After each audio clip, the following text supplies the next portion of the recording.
अपना mic switch off कर लें। ओके। तो दोस्तों हमारे जो मुख्य अतिथि हैं डॉक्टर प्रवीण कुमार राठी जी हमारे बीच मौजूद हैं।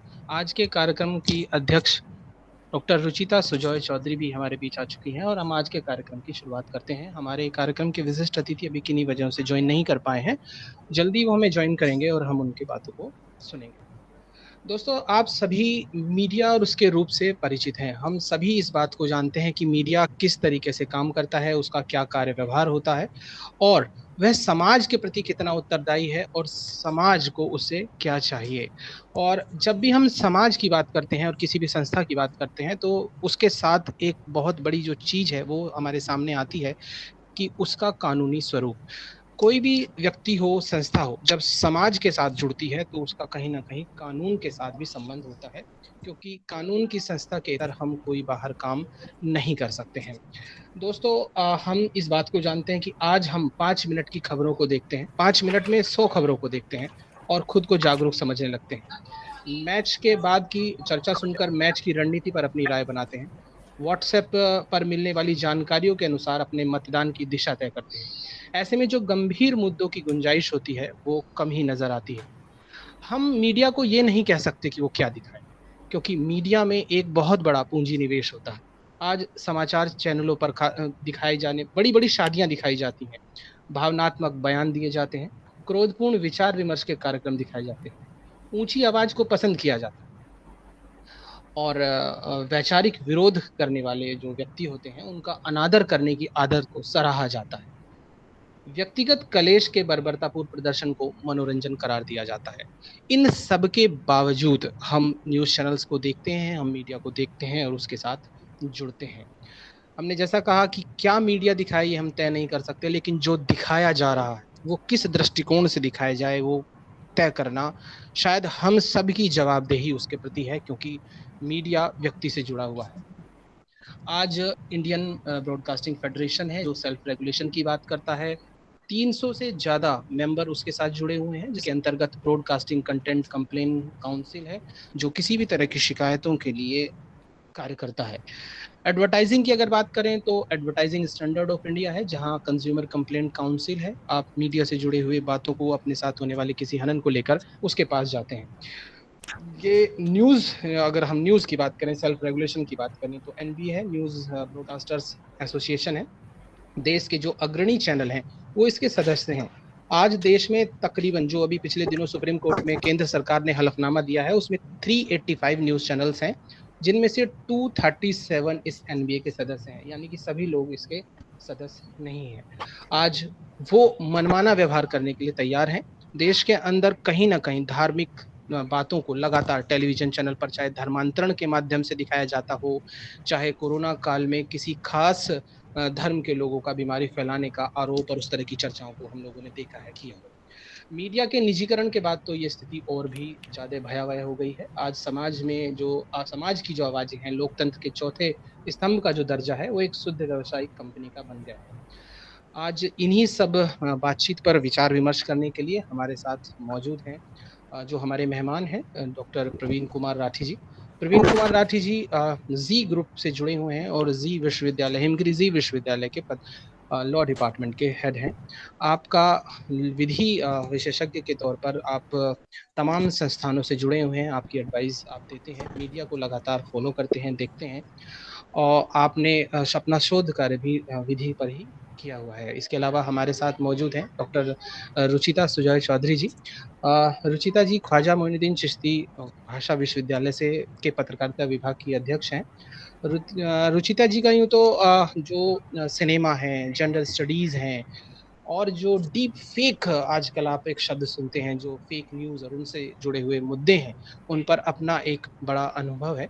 आज हम उनके विचारों को भी जानेंगे, सुनेंगे।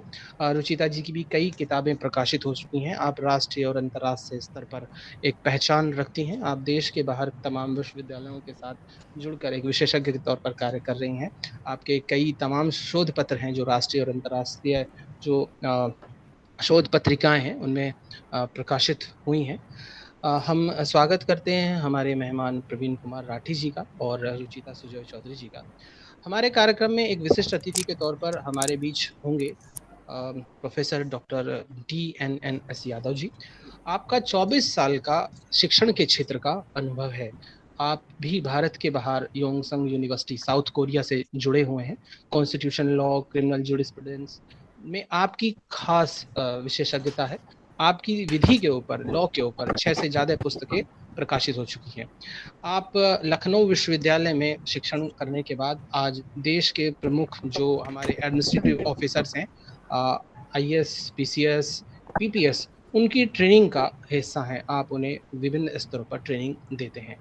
हम अपने तीनों मेहमानों का स्वागत करते हैं और साथ ही साथ स्वागत करते हैं हमारे कार्यक्रम को आयोजित करने वाले integrated society of media professionals के चेयरमैन चंद्रशेखर जी का। चंद्रशेखर जी पिछले लंबे अरसे से, पिछले कई दशकों से संस्था को चला रहे हैं और वो संस्था जो समाज में पत्रकार और पत्रकारिता से जुड़े हुए सरोकारों के संदर्भ में तमाम ऐसे कार्यों को कर रही है जिससे पत्रकारिता को एक मुकाम हासिल होता है। पत्रकारों के साथ होने वाले किसी भी तरह के व्यवहार को लेकर भी उनका संस्था है जो निरंतर बेहतर प्रयासरत कार्य कर रही है। मैं आज के कार्यक्रम में चंद्रशेखर जी का भी स्वागत करता हूं। चंद्रशेखर जी कई पत्र पत्रिकाओं के संपादक रहे हैं। तो आज के इस कार्यक्रम की शुरुआत में सबसे पहले मैं संस्था integrated society of media professionals के चेयरमैन चंद्रशेखर जी को आमंत्रित करूंगा कि वो आज के कार्यक्रम जो विषय है मीडिया और कानून, उसके विषय में चंद शब्द कहें, एक इंट्रोडक्टरी सेशन की शुरुआत करें। जी चंद्रशेखर जी। धन्यवाद रितेश जी। सर्वप्रथम हम integrated society of media professionals Lucknow की तरफ से हमारे सम्मानित सभी वक्ता, अतिथियों तथा श्रोताओं का हार्दिक अभिनंदन, स्वागत करते हैं कि आपने अपना अमूल्य समय निकाल कर एक वैचारिक मंथन के लिए समय दिया है। आज का जो परिदृश्य है मीडिया का, वो कहीं न कहीं हमारे पूरे समाज की छवि को दिखाता है। समाज का जैसा स्वरूप है वो हमारे घरों से, हमारे परिवार से निर्धारित होता है और समस्याओं का मूल कारण भी व्यक्ति है और समाधान का साधन भी व्यक्ति। इन दोनों ही कार्यों में हमारे जो अच्छी सीख है, जो संस्कार है, उनका बहुत बड़ा असर पड़ता है, जिससे व्यक्ति कितना समाज के लिए उपयोगी, कितना अनुपयोगी बन पाता है। तो कहीं ना कहीं समाज के जो भी अंग है, चाहे मीडिया का क्षेत्र हो, चाहे राजनीति हो, फिल्म हो, किसी भी क्षेत्र में व्यापक असर पड़ता है। तो मूल जो समस्या है वो है हमारे संस्कारों का लोप होता जाना। जब तक इसको सुधारने के प्रयास नहीं होंगे, अपने से, अपने घर से, अपने पड़ोस से, तब तक समस्याएं यथावत बनी रहेंगी। यद्यपि कि मुझे कहा गया है कि एक ऐसे विषय पर बात करूं कि मीडिया की क्या स्थिति है इस समय, तो मीडिया पर भी वो असर पड़ा है जो अन्य हमारे अंगों पर पड़ा है। जहां तक मीडिया का उद्देश्य रहा है वो सर्वहित के लिए, सर्व कल्याण के लिए कार्य करती है, लेकिन बहुत सारी समस्याएं यहाँ भी है। क्योंकि प्रेस एक ऐसा क्षेत्र है जहां पर कि पत्रकारों को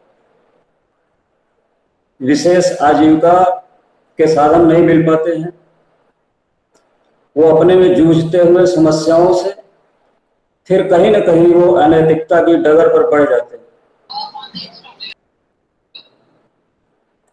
तो integrated society of media professional ISMP जन माध्यमों द्वारा जनता के हितों के लिए प्रतिबद्ध उन सभी व्यक्तियों का एक संस्थान है जहां print, electronic, traditional media, public relations के प्रोफेशनल्स व सोशल वर्कर्स अपनी कुशलता योग्यता से मीडिया प्रोफेशन को समाज में विश्वसनीय बनाने, प्रतिष्ठा स्थापित करने, निष्पक्ष, निडर, स्वतंत्र लेखन को प्रोत्साहित करने के कार्य में जुटे हैं।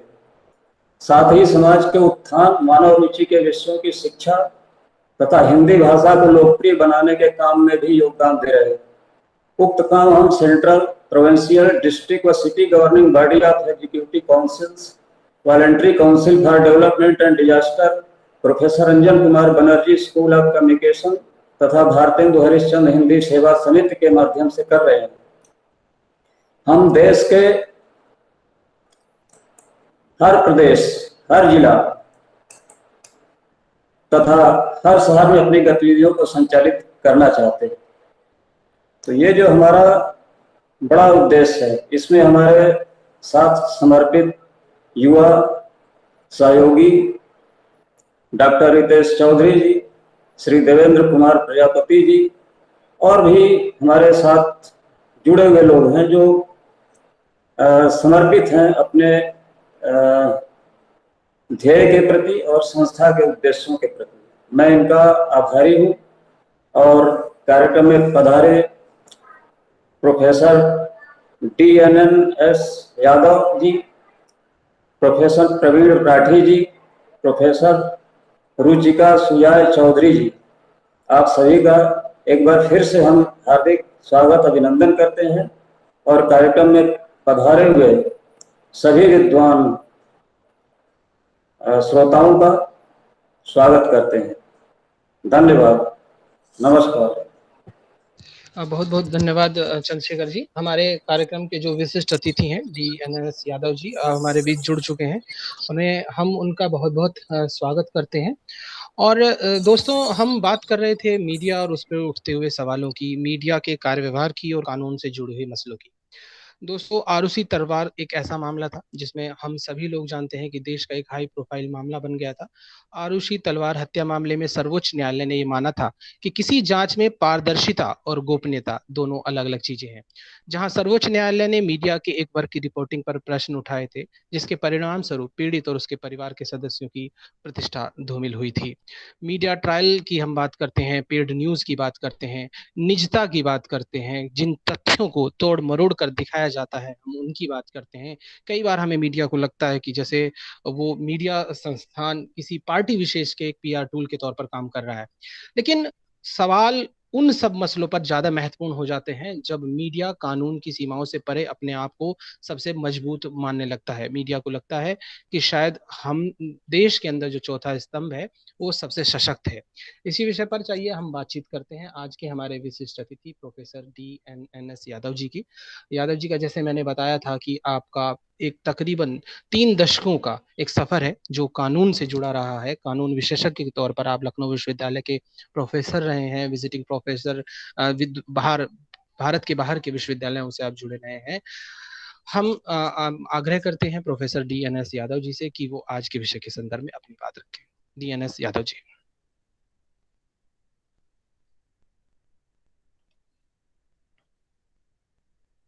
सर, आपकी आवाज नहीं मिल पा रही है, आपका माइक म्यूट है। यादव सर, आपका माइक म्यूट है। Okay, thank you very much. Thank you Ritesh ji. अब मेरी आवाज आई आपको? जी बिल्कुल। Okay, thank you very much. Thank you all participants, those who are, I mean the respected audience of this webinar. और रितेश जी, मैं ये कहना चाहूंगा कि आपने एक बड़ा ही प्रासंगिक विषय चुना है जो आज का करंट माहौल है सोशल मीडिया का।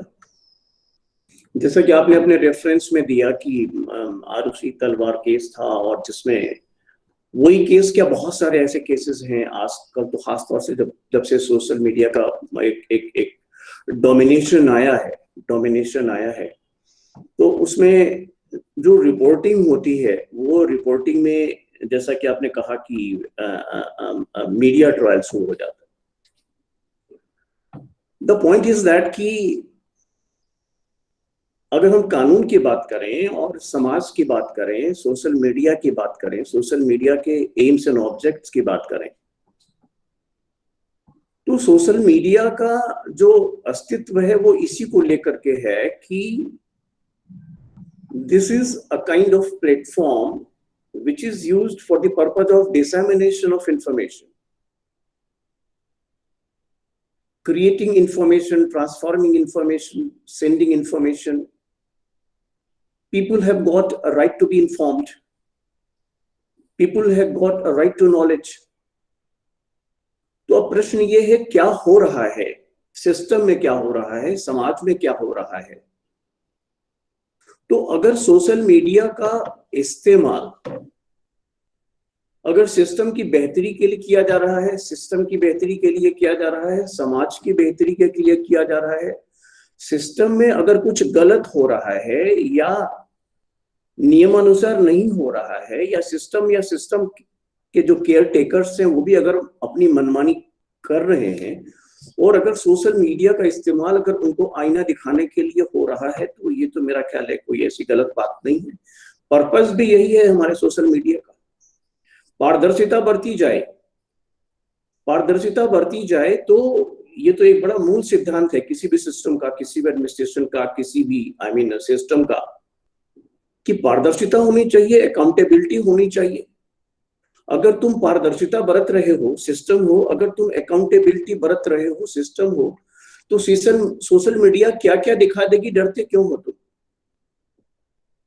मीडिया ट्रायल किया, सोशल मीडिया में मीडिया ट्रायल होता है। मीडिया ट्रायल के मुताबिक बहुत सी चीजें निकल के आती हैं, स्टेटमेंट्स होते हैं। आपने देखा होगा ये जो सुशांत सिंह राजपूत का केस था, उसमें भी वो जो उसमें एक्यूज थे, वो जो लेडी एक्ट्रेस थी, उसको भी लेकर के बहुत से ऐसे मीडिया ट्रायल्स की बातें आई। लोगों ने ऐतराज भी जताया, उस मामला सुप्रीम कोर्ट तक भी गया, और आपको ये जान करके आश्चर्य नहीं होना चाहिए कि सुप्रीम कोर्ट ने तो इसमें अपनी असमर्थता जता दी कि हम तो नहीं कर सकते कुछ इसमें। इसलिए कुछ नहीं कर सकते कि there is a freedom of expression and speech. Once you come to the legal provisions and all, हम सोशल मीडिया को कहां रोक पाएंगे? या आपको ये देखना होगा कि सोशल मीडिया बेलगाम कहां होती जा रही है। सोशल मीडिया तब तक बेलगाम नहीं है, आफ्टर ऑल आपने सोशल मीडिया प्लेटफॉर्म दिया ना for the purpose of dissemination of information, for the purpose of transfer of information, for the purpose of what you call advertisement, for the purpose of entertainment, broadcasting and everything। आपने तो social media platform को allow किया ना, और social media platform को अगर allow किया है आपने, तो आप अब उसको रेगुलेट करिए। और अगर कानून की बात की जाए तो कानून में आप देखोगे कि we have got a very important fundamental एक प्रिंसिपल है, आर्टिकल 19(1)(a) में लिखा है, this is the provision of the constitutional law of India. And the constitutional law of India article 19(1)(a) clearly provides that it confers a kind of freedom of speech and expression to the media, whether it is electronic media, whether it is a print media, whether it is social media। आज की तारीख में controversy में social media थोड़ी ज्यादा है, लेकिन प्रश्न ये है कि हमने इस प्लेटफॉर्म को आने दिया, हमारे सिस्टम ने इस प्लेटफॉर्म को आने दिया। It's a kind of, social media is having a kind of global dimension. और एक जगह बैठे बैठे आप सूचनाओं का आदान प्रदान कर रहे हैं, आप सूचनाएं प्राप्त कर रहे हैं, आप लोगों को सूचनाएं दे रहे हैं, आप दूसरों को नॉलेज दे रहे हैं। उसमें आप सोशल मीडिया की भूमिका को आप कमतर करके नहीं देख सकते। लेकिन जो आपने कहा कि सोशल मीडिया की जो एक करंट सिचुएशन में जो कंट्रोवर्सी निकल के आई है, वो ये निकल के आई है कि क्या सोशल मीडिया जो आपके फ्रीडम ऑफ प्रेस का जो लिमिट है, क्या उसका उल्लंघन कर रही है? तो ये फंडामेंटल फ्रीडम्स में आता है। Fundamental freedoms talk about that press has got all kind of freedom to express itself, media has got all kind of freedom to express itself, create information, transfer knowledge। Now the point is that it should not violate the mental freedom given to it under Article 19(1)(a) of the Constitutional Law of India. और वहां पर ये कहता है कि fundamental freedom हम आपको दे रहे हैं, तो फंडामेंटल फ्रीडम देने का मतलब ये हुआ कि हम इस फंडामेंटल फ्रीडम की आड़ में हम सब सारे उन लिमिट्स को वायलेट नहीं करेंगे जो कि किसी सिस्टम की अस्मिता से जुड़े हुए हैं, किसी व्यक्ति की अस्मिता से जुड़े हुए हैं, किसी व्यक्ति के ऑनर से जुड़े हुए हैं, उसके रेस्पेक्ट से जुड़े हुए हैं, उसके लाइफ से जुड़े हुए हैं। कभी कभी ये देखा गया कि सोशल मीडिया ने मीडिया ट्रायल करना शुरू किया, या कोई इंफॉर्मेशन देनी शुरू करी, या कोई उसने इस तरह का कुछ एक्सप्रेशन किया, तो उसमें they cross all the limits. Now, if they are crossing all the limits to defaming somebody, creating fake news to disrespect certain person, certain system, certain individual, certain government, तो यहां पर ये बात आपत्तिजनक होने लगती है। तो सोशल मीडिया को अपने कुल मिलाकर के इस जिम्मेदारी से बच नहीं सकती, because if we happen to talk about, because आप जर्नलिज्म के आप लोग एक्सपर्ट्स हैं और आप अपने स्टूडेंट्स को इस प्रकार की मीडिया एथिक्स भी जरूर बताते रहते होंगे कि ये जो हमारा सोशल मीडिया है, हमको इसको यूज करना है for the purpose of promoting and defending values and for promoting and protecting universal respect for life for each other. तो इस एथिक्स का हम अनुपालन कर रहे हैं कि नहीं कर रहे हैं, या अगर सोशल मीडिया उसका मिसयूज करके अगर लोगों को डिफेम करने की बात कर रही है, लोगों को डिसऑनर करने की बात कर रही है, या कहीं से कुछ ऐसी फेक न्यूज बना करके या फेक इंफॉर्मेशन बना करके लोगों के अंदर एक भ्रम की स्थिति पैदा कर रही है या र्यूमर की स्थिति पैदा कर रही है, तो निश्चित रूप से अपने आप में ये आपत्तिजनक होना चाहिए। कानूनों की जहां तक बात है, कानून हमारे पास बहुत है। अगर अगर अगर कंट्रोल एंड रेगुलेशन, देखिए हमने फ्रीडम ऑफ प्रेस तो दे दिया, मीडिया को भी फ्रीडम तो दे दी, लेकिन हमको फ्रीडम को रेगुलेट करना है।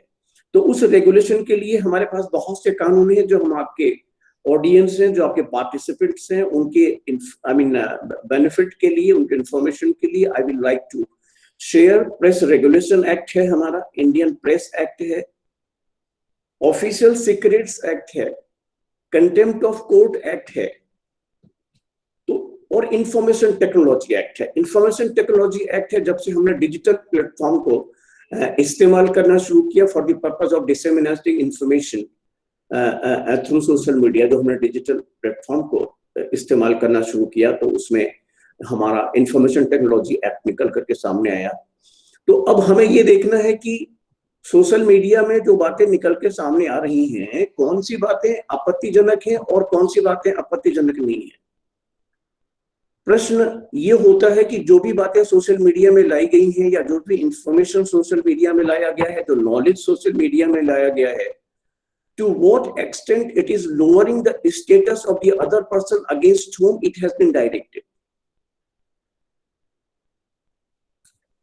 अगर किसी व्यक्ति के विरुद्ध या किसी सरकार के विरुद्ध, अगर थोड़ी देर के लिए हम टूल किट मामले का एक उदाहरण लें आपके सामने, अभी अभी अभी सभी लोग इससे जानकार होंगे, टूल किट का जो मामला सामने आया था, और जो दिशा रवि जो एक बच्ची थी एक्टिविस्ट, उसको गिरफ्तार किया गया था, और टूल किट की मदद लेकर के उसने कुछ इंफॉर्मेशन पास ऑन की थी, कुछ इंफॉर्मेशन शेयर की थी, और उस इंफॉर्मेशन में कोई ऐसी बात नहीं थी जो हमारा फार्मर्स मूवमेंट चल रहा है पिछले 8 महीने से, तो उसमें लोगों को उस हिसाब से कोई जानकारी दी गई थी और लोगों को ऑर्गेनाइज करने की बात की गई थी डिजिटल प्लेटफॉर्म का इस्तेमाल करते हुए। तो आपने देखा क्या हुआ, आपने देखा क्या हुआ। अब प्रश्न यह है कि जो भी इंफॉर्मेशन शेयर की गई टूल किट के माध्यम से दिशा रवि के केस में, क्या वाकई वो आपत्तिजनक थी? क्या वाकई उसमें सोशल मीडिया का, डिजिटल प्लेटफॉर्म का बेजा इस्तेमाल किया गया था? क्या दिशा रवि उसके लिए जिम्मेदार थी? अब उसके अपने डिफरेंट पर्सपेक्टिव्स होते हैं, डिफरेंट डायमेंशंस होते हैं। जो भी इंफॉर्मेशन पास ऑन की गई, जो भी हमारा एक्सप्रेशन आया सोशल मीडिया पर, एक मेजॉरिटी के वर्ग के लोगों के लिए तो वो बिल्कुल पॉजिटिव इंफॉर्मेशन हो सकती है, लेकिन कुछ के लिए वो नेगेटिव इंफॉर्मेशन हो सकती है।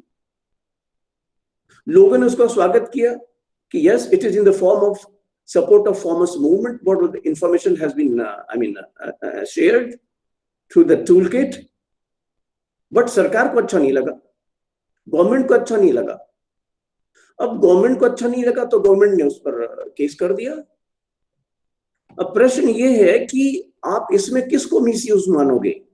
गवर्नमेंट ने केस कर दिया, उसको गिरफ्तार किया, उसको महीनों जेल में रखा गया, धाराएं लगा दी गई, देशद्रोह की धाराएं लगा दी गई, डिसइमेजिनेशन की धाराएं लगा दी गई, और उसको जो है ऐसा कठिन केस बनाया गया कि उसकी जमानत भी ना हो। लेकिन अंततः जमानत हुई और जमानत सुप्रीम कोर्ट से मिली, और सुप्रीम कोर्ट ने यह पाया कि आपने तो ये गलत किया था।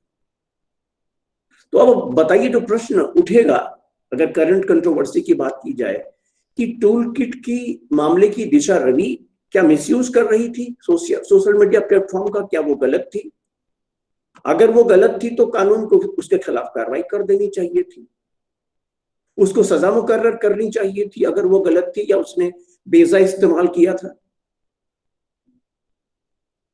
एक सिर्फ इस बात से कह देना कि सरकार को ये बात अच्छी नहीं लगी, सरकार को ये बात आपत्तिजनक लगी, क्योंकि उसमें जो भी इंफॉर्मेशन शेयर की गई थी उससे न सिर्फ नेशनल बट इंटरनेशनल लेवल्स पर सरकार की छवि धूमिल हो रही थी। तो सरकार की छवि धूमिल हो रही है तो उसके लिए आपने उसको जो है कानून बना के एफआईआर करके देशद्रोह की धाराएं लगा करके आपने उसको एग्जीक्यूट कर दिया, but it doesn't mean that you are the final law. आप कोई फाइनल जस्टिस करने नहीं जा रहे, you are a government. You can just apply a law, whether you are applying this law in a good manner or in a bad manner. Ultimately, the matter has to go to the justice system of the country, and when justice system analyzed this matter or when they interpreted it, they found that whatever the information has been shared by Disha Ravi activist and or other or co-activists, no, it does not anyway found that it violates any of the media regulations, and it was not misused. तो अब प्रश्न ये होता है कि कुछ वर्ग कहता है कि ये मिसयूज है, जिसको ये बात अच्छी नहीं लगती है। एक मेजॉरिटी का वर्ग कहता है कि नहीं, मिसयूज तो नहीं, ये तो बहुत अच्छी इंफॉर्मेशन बताई, और इसमें जो है एक मूवमेंट के लिए लोगों से अपील की गई थी कि आप किसानों के आंदोलन में एकजुटता के लिए निकल करके सामने आइए। तो ये कह पाना बहुत ही मुश्किल है, या सरसरी तौर पर हम इस बात की धारणा बना लें कि सोशल मीडिया का मिसयूज ही होता है, होने लगा है मिसयूज। कहने का मतलब ये होता है कि एक ही मछली काफी होती है तालाब को गंदा करने के लिए। सोशल मीडिया के बहुत से ऐसे एजेंट्स हैं, बहुत से ऐसे प्लेटफॉर्म्स हैं, वो न भी इसका बेजा इस्तेमाल कर रहे हो, लेकिन अगर एक आध दो लोगों ने भी उसका बेजा इस्तेमाल कर लिया तो एक ही मछली पर्याप्त होती है पूरे तालाब को गंदा कर देने के लिए। तो अल्टीमेटली तो वो सारा ब्लेम, सारा स्पॉट जो हमारे सोशल मीडिया है उस पर आता है। लेकिन मेरा अपना ये मानना है, खासतौर से कानून के विद्यार्थी के रूप में, कि आरोप लगा देना बहुत आसान है।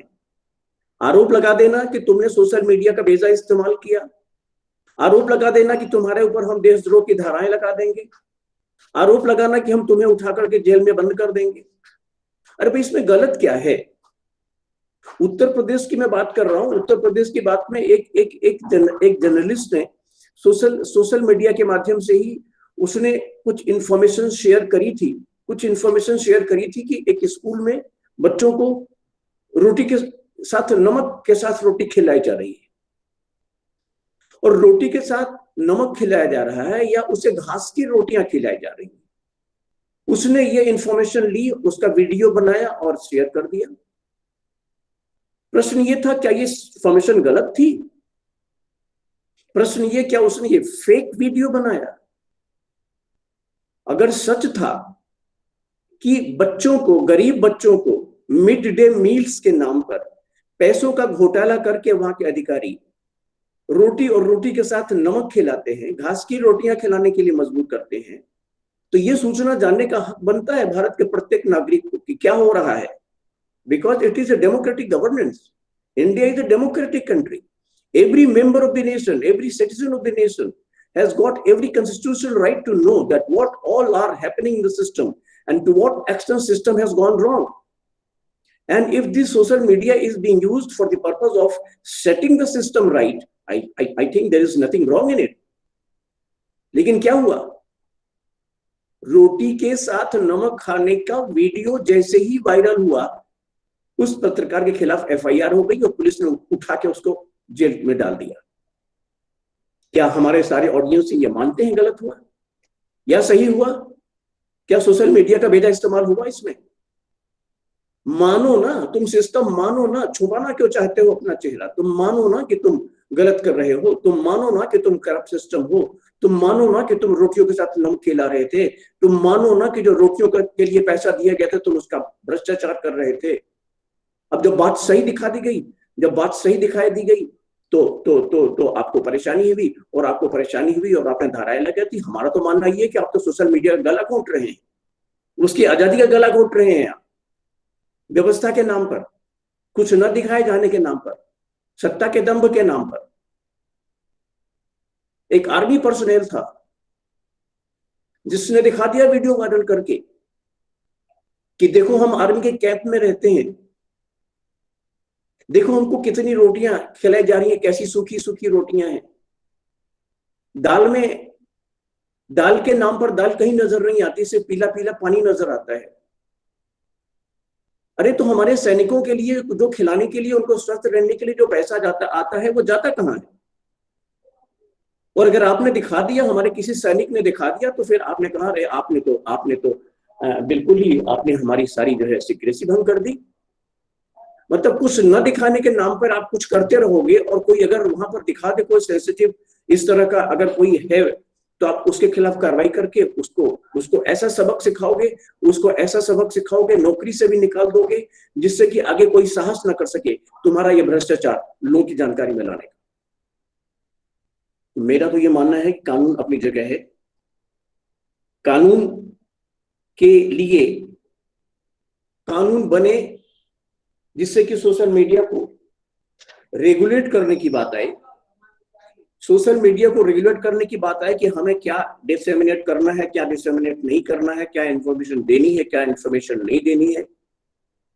इसके रेगुलेशन ऑलरेडी है, प्रेस रेगुलेशन एक्ट हमारा है। प्रेस रेगुलेशन एक्ट में हमारे प्रेस पर्सनल्स को, या हमारे सोशल मीडिया की तो खैर हम बात करें, अगर सोशल मीडिया की जैसे हम बात कर रहे हैं, तो सोशल मीडिया को हम प्रेस फ्रीडम के या आर्टिकल 19(1) के दायरे में तो ले आते हैं, लेकिन अभी भी इस बात की जरूरत महसूस की जा रही है, अभी भी इस बात की जरूरत महसूस की जा रही है कि हमारे पास सोशल मीडिया को रेगुलेट करने के लिए पर्याप्त रेगुलेशंस नहीं है, पर्याप्त कानून नहीं है। उन कानूनों को बनने की जरूरत है। तो उन जब कानूनों को बनने की जरूरत है, वो कानून जब संसद बनाएगा, जब संसद कानून बनाया नहीं है, उसने कुछ रेगुलेशन करा नहीं है, सोशल मीडिया के माध्यम से क्या इंफॉर्मेशन हमें देनी है, क्या इंफॉर्मेशन हमें नहीं देनी है, तो उसके हिसाब से लोग अपने अपने अपने उसकी जानकारी के मुताबिक सोशल मीडिया का इस्तेमाल करते हैं। और उसके कुल मिलाकर के आप कहोगे आवेश में आकर कभी कभी ऐसी इंफॉर्मेशन दे जाते हैं जो कि पब्लिक मोरालिटी के खिलाफ होती है। वो इंफॉर्मेशन उन्हें नहीं देना चाहिए था। तो जब वो इंफॉर्मेशन दे देते हैं और जब वो इंफॉर्मेशन लोगों को बुरी लगती है, तो जब वो इंफॉर्मेशन लोगों को बुरी लगती है, तब आप उसको रेगुलेट करने की बात करते हो। भाई ये तो गलत हो गया, इसको तो रेगुलेट करना चाहिए। The point is that we need proper regulation for social media, and then you fix responsibility. Then you fix responsibility that social media has violated these and these regulatory provisions. तो इसमें जहां तक social media की बात है, जिससे हम आते हैं कि क्या इंफॉर्मेशन देनी चाहिए, क्या इंफॉर्मेशन नहीं देनी चाहिए। ये बहुत ही कॉमन सेंस की बात है कि every media can pass information which is truth, nothing but truth. Don't twist that information, you just pass on that information. Now, what is general regulatory provision I'm trying to emphasize? Ki social media is ethically bound under regulations, acts and all that social media has to pass on information which is truth, nothing but truth. Yes, okay, you can have your own analysis, honest analysis, what I mean to say, not a derogatory analysis, not a defamatory analysis, not a negative analysis. If you have got an information which is based upon true facts and all, which is based upon truth and all, then who stops you to not to pass on this information? अगर आपके सामने सही तथ्यों पर आधारित कोई सूचना है, मैं कहता हूं कि दुनिया का कोई कानून सोशल मीडिया को वो सूचना पास ऑन करने से नहीं रोक सकता, because that is based upon truth, that is based upon truth. अगर किसी के घर की कोई लड़की किसी लड़के के साथ भाग गई, सोशल मीडिया ने दिखा दिया कि वो लड़की भाग गई उस लड़के के साथ. अब उस घर के परिजन अब आपत्ति जाहिर करते हैं सोशल मीडिया प्लेटफॉर्म पर कि आपने ये सूचना क्यों दिखाई, इससे तो हमारे परिवार का अपमान हो रहा है, इससे तो हमारे परिवार का मानहानि हो रहा है. Now the point is that कि अब सोशल मीडिया में कानून के सामने ये सवाल पूछा जाएगा कि अच्छा ये बताइए, क्या ये सूचना गलत प्रसारित की गई थी? क्या ये सोशल मीडिया ने गलत वायरल किया था? क्या लड़की भागी नहीं थी? तो लड़की तो भागी थी. आज की तारीख में बहुत सी ऐसी प्रेजेंटेशन होते हैं जो कि इनडिसेंट होते हैं, इनडिसेंट प्रेजेंटेशन होते हैं. बहुत सी ऐसी अभिनेत्रियां होती हैं, पता चला कि वो इनडिसेंटली कोई डांसिंग प्रेजेंटेशन कर रही हैं, कुछ डांस डेमोन्स्ट्रेशन कर रही हैं, which is very ugly kind of this thing, which is very obscene kind of presentation. तो अब उसके ऑब्सीन काइंड ऑफ प्रेजेंटेशन को अगर सोशल मीडिया वायरल कर देती है, तो अब मुझे ये बताया जाए कि ऑब्सीन वो प्रेजेंटेशन करने वाला पब्लिकली वो गलत है या उसको वायरल कर देने वाला सोशल मीडिया गलत है.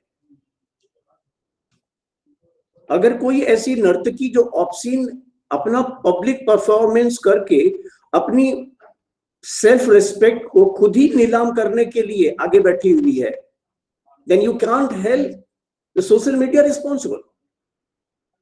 First you tell the authorities कि आपने ऑब्सीन और अगली डांस परफॉर्मेंस पब्लिकली करी कि नहीं करी आपने. हाँ, वो तो करी थी. तो जब आपने पब्लिक परफॉर्मेंस करी थी तो कोई ना कोई मनचाला होगा उस पब्लिक में जो आपकी ये सब सारी अर्धनग्न फोटोएं खींच लेगा और खींच करके वायरल कर देगा, और फिर आप बोलती रहोगी कि हमारा तो बड़ा बड़ा बड़ा बड़ा मतलब अपमान हो गया समाज में. First you regulate yourself, first you regulate yourself, don't held social media responsible. क्योंकि आपने जैसा प्रदर्शन किया गलत था या सही था ये आप जानो, लेकिन आपने जैसा प्रदर्शन किया सोशल मीडिया ने उसको हूबहू वैसा ही कही, वैसा सोशल मीडिया के माध्यम से वायरल कर दिया. तो to any legal standard social media can not be held responsible. और आप सोशल मीडिया को ये भी नहीं कह सकते कि सोशल मीडिया ने मनमानी की. आप मनमानी उसे क्यों नहीं कहते जो पब्लिक परफॉर्मेंस हो रही है, जो कि पब्लिक देख नहीं सकती, या जो पब्लिक परफॉर्मेंस है हमारे नेताओं के करप्शन की. अगर नेताओं के करप्शन की पब्लिक परफॉर्मेंस है, अधिकारियों के करप्शन की परफॉर्मेंस है, अगर वो सूचना छाप देता है सोशल मीडिया, तो what is wrong in it? What is wrong in it? सारा प्रॉब्लम तो यही लेकर के आ रहा है. अगर आप करंट सिनेरियो की बात करें, जैसा कि आपने टाइटल सेटअप किया है, तो करंट सिनेरियो में क्या प्रॉब्लम निकल के आती है? करंट सिनेरियो में जो प्रॉब्लम निकल के जैसे आ रही है, ट्विटर की बात करें हम, बहुत कुछ बातें ट्विटर पे निकल के आ रही है. People are using this social media platform to pass on lot many information. कभी कभी आप इस पे किसी को बधाई देते भी नजर आते हैं, कभी कभी यहाँ पर किसी की खिंचाई करते भी नजर आते हैं, किसी की आलोचना करते भी नजर आते हैं. ठीक है, अगर आपने आलोचना करने वाला काम किया होगा तो आपकी आलोचना की जाएगी, और आपने बधाई वाला काम किया, बधाई के पात्र होंगे तो आपको ट्विटर हैंडल से बधाई भी दी जाएगी। लेकिन आप वैसा काम तो करिए। अगर आपने गलत काम किया है, भ्रष्टाचार किया है, तो बधाइयों का तांता तो नहीं लगेगा ट्विटर पे। You cannot held Twitter responsible कि हमको बधाई क्यों नहीं दे रहा ट्विटर हैंडल, या जो ट्विटर यूजर्स हैं इसको बधाई क्यों नहीं दे रहे हैं। और ये जब वायरल होगी तो आपका मानहानि तो होगा। आपको पहले सोचना चाहिए कि हम ये जो करप्ट एक्टिविटीज करने जा रहे हैं प्रशासन में रह के या पॉलिटिक्स में रह करके, इन करप्ट एक्टिविटीज से जाहिर सी बात है कि your public performance will be negatively measured. तो अभी आपको देखना है, आज की जो हमारी कंट्रोवर्सी चल रही है, गवर्नमेंट के साथ कंट्रोवर्सी चल रही है, information technology and communication ministry के साथ हमारी जो कंट्रोवर्सी चल रही है। अभी कल का सुप्रीम कोर्ट का जजमेंट है, शायद आप लोगों ने देखा होगा, व्हाट्सएप का है कि व्हाट्सएप पॉलिसी के मुताबिक जो उसकी प्राइवेसी पॉलिसी है, सुप्रीम कोर्ट के सामने ये बहस हुई, कल का ये मसला सुप्रीम कोर्ट के सामने बहस में निकल कर सामने आया। व्हाट्सएप का है, WhatsApp very very very important social media platform. तो व्हाट्सएप में सोशल मीडिया प्लेटफॉर्म के सामने क्या बात निकल के सामने आई कि सरकार कहती है कि आपकी प्राइवेसी पॉलिसी बदल दो, आप अपनी प्राइवेसी पॉलिसी हमारे मुताबिक कर दो, और आपके व्हाट्सएप के माध्यम से जो भी सूचनाएं का आदान प्रदान हो रहा है, तो उन सूचनाओं के आदान प्रदान में जो भी सूचनाएं सरकार की आलोचना करती नजर आती हैं, उन सूचनाओं को डिलीट कर दो आप। व्हाट्सएप कहता है कि हम तो उसको डिलीट नहीं कर पाएंगे, क्योंकि अगर हम डिलीट कर देंगे तो freedom of expression and speech का मतलब क्या हुआ?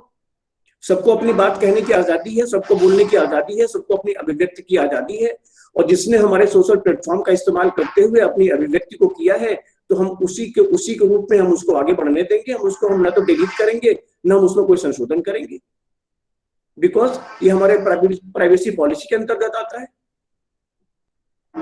तो फिर गवर्नमेंट कहती है कि नहीं, आपको तो हमारी कानून मानने पड़ेंगे, अगर आपको हमको कानून नहीं मानने पड़ेंगे तो हम आपको देश में बैन कर देंगे।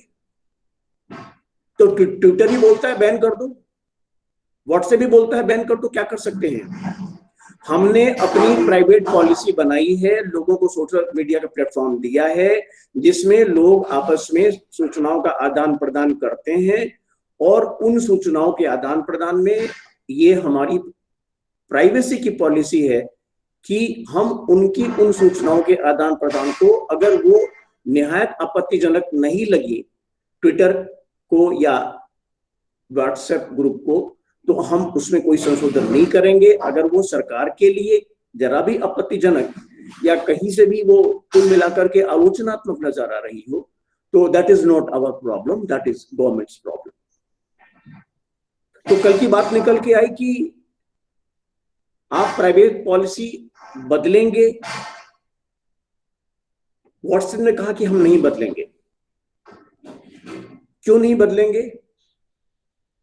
तो उन्होंने कहा कि हमारी अपनी टर्म्स एंड कंडीशंस होती हैं, हमारे अपने एग्रीमेंट्स होते हैं, हमारी अपनी प्राइवेसी होती है,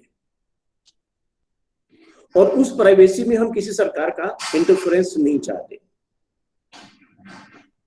सुप्रीम कोर्ट के सामने ये कहा गया कि अभी पार्लियामेंट को सोशल मीडिया को रेगुलेट करने के लिए एक डाटा रेगुलेशन बिल बनाया जा रहा है, बना दिया है, डाटा रेगुलेशन बिल बनाया है, लेकिन डाटा रेगुलेशन बिल जो है अभी कानून का शक्ल लेकर के नहीं आ पाया है।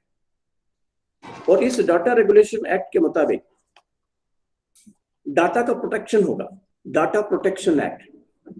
कौन सी सूचनाएं आप प्रोटेक्ट करेंगे, कौन सी सूचनाएं आप सेव करके रखेंगे, कौन सी सूचनाएं आप आगे पास ऑन करेंगे, कौन सी सूचनाएं आप और लोगों को जाहिर नहीं करेंगे। तो उसमें जो कंट्रोवर्सी आई, जिसमें कुल मिलाकर के अभी आपने देखा कि ट्विटर की भी जो कंट्रोवर्सी है वो भी इसी तरह की कंट्रोवर्सी है, जिसमें ट्विटर इंडिया के रेगुलेटरी प्रोविजंस को तब तक नहीं मानने को तैयार है जब तक कि इंडिया में data protection bill, data protection act के रूप में कानून में बन के सामने नहीं आ जाता। और जब डाटा प्रोटेक्शन एक्ट बन के आ जाएगा तो वो एक रेगुलेटरी लॉ होगा कुल मिलाकर के, जिस made by the member of it is made by the parliament of India. और तब जाकर के ये, चाहे ट्विटर की बात हम करें, चाहे वो हम बात करें आपके व्हाट्सएप की, इनका सबका अपना मानना है। तब हम देखेंगे कि अपनी प्राइवेसी पॉलिसी के रहते हुए, उसको फॉलो करते हुए, और आप जो डाटा प्रोटेक्शन एक्ट बनाओगे संसद में, उससे तालमेल बिठाते हुए अगर हम अपनी ये सेवाएं सोशल प्लेटफॉर्म के रूप में इंडिया को देते रह पाएंगे तो हम आपसे साथ एग्रीमेंट करेंगे। और अगर हमको लगता है कि आपका जो डाटा प्रोटेक्शन एक्ट संसद में पारित किया है, जो कि करने वाला है, अभी अधिनियम ही कानून बनकर सामने नहीं आया है, अभी बिल की अवस्था में है, अभी बनकर सामने नहीं आया है, तो इनका ये अपना कहना है, ट्विटर का भी अपना यही कहना है, व्हाट्सएप का भी अपना यही कहना है। पहले अपना कानून बना लीजिए आप, और जब तक आप अपना कानून नहीं बनाएंगे जब तो हम अपनी प्राइवेसी पॉलिसी के मुताबिक चलेंगे। कौन सा डाटा हमें प्रोटेक्ट करना है, कौन सा डाटा हमें डिलीट कर देना है, कौन सा डाटा हमें पास ऑन करना है, कौन सा डाटा हमें डिलीट नहीं करना है। तो जब आप कानून बना लेंगे तो उस कानून के मुताबिक हम देखेंगे, और अगर हमारी प्राइवेसी की जो पॉलिसी होगी उसके मुताबिक अगर आपके द्वारा जो बनाया जाएगा कानून, उससे अगर हमारा तालमेल बैठेगा, तो हम सोशल प्लेटफॉर्म की सोशल मीडिया की सेवाएं आपके देश को देते रहेंगे। Otherwise we will withdraw. तो वो अपनी पॉलिसी से कॉम्प्रोमाइज करने को तैयार नहीं है। भारत सरकार अपनी नीतियां तय करके उनको कंट्रोल करना चाहती है। तो ये प्रश्न ये है कि these are the social media giants, ये अपनी पॉलिसी के मुताबिक, जो कि इनकी ग्लोबल पॉलिसी है, that is not a single policy applicable for India only, that is a policy applicable for all countries. सब कंट्रीज में एक्सेप्टेड, सब कंट्रीज में not accepted. lot many countries are accepting it, India may not be accepting it. So under that circumstances, if lot many countries are accepting their global privacy policy, and if India is not accepting, then of course yes, this is a very controversial issue.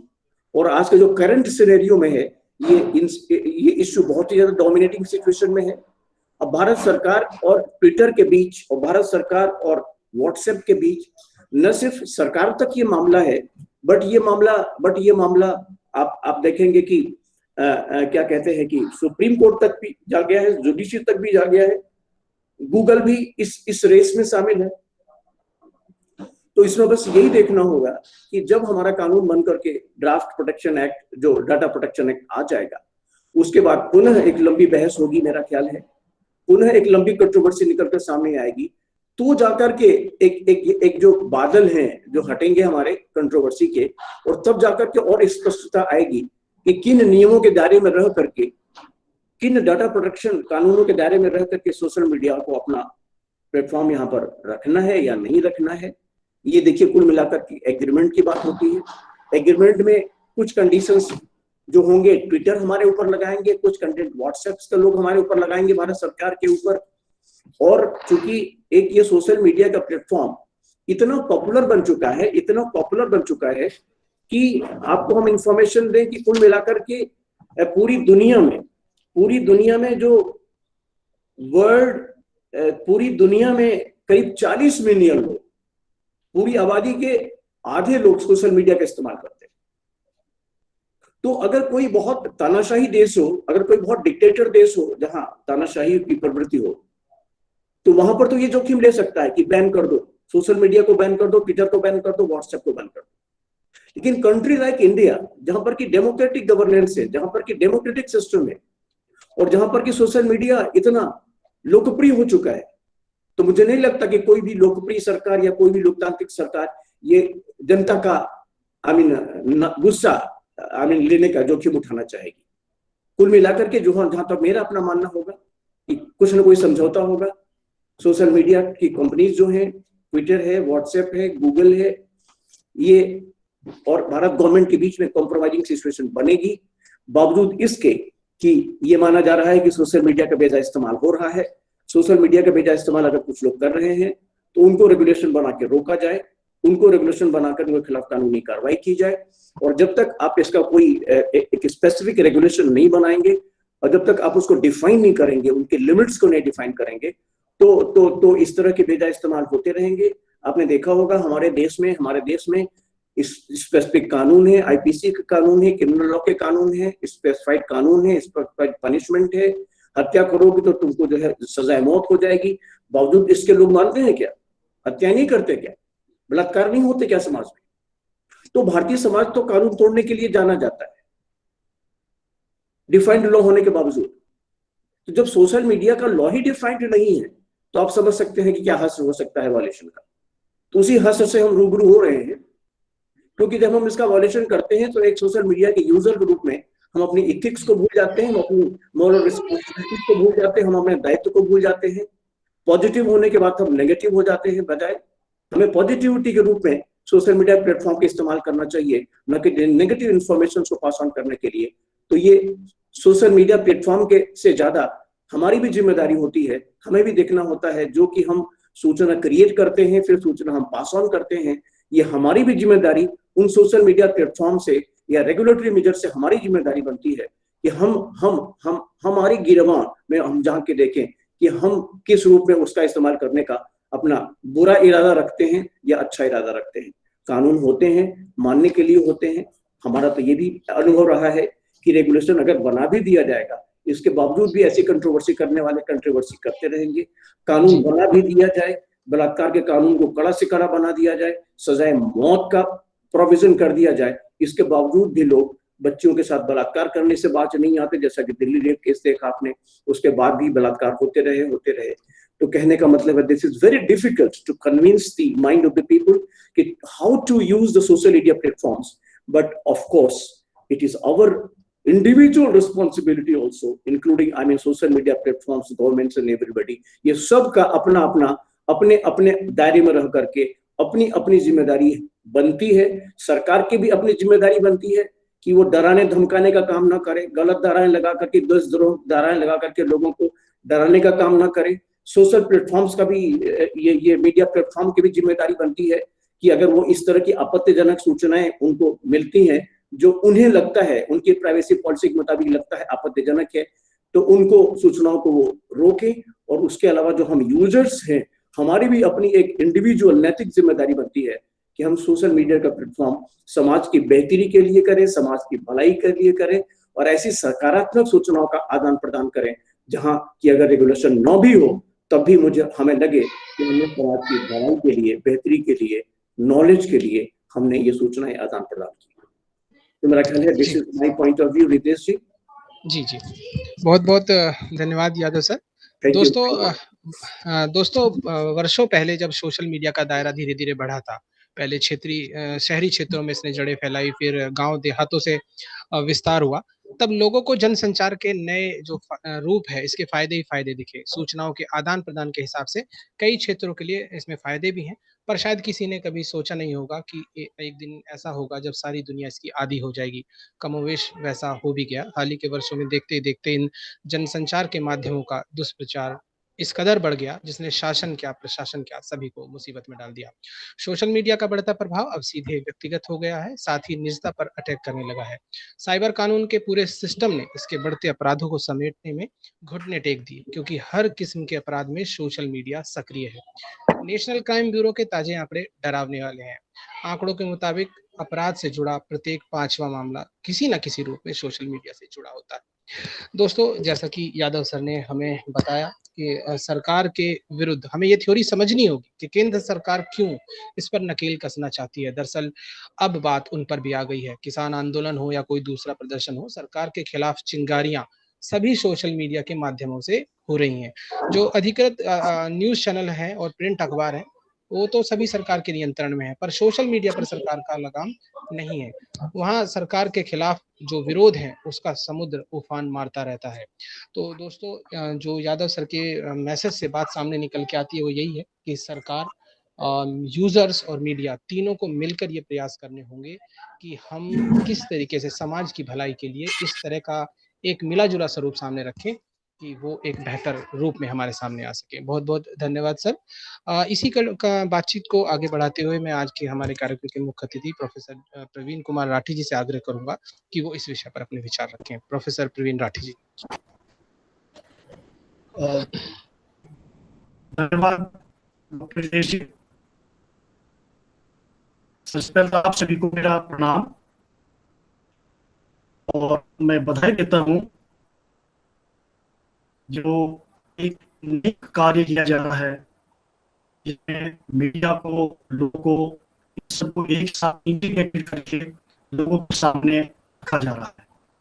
इसके लिए मैं integrated society of media professionals इसका धन्यवाद देता हूँ।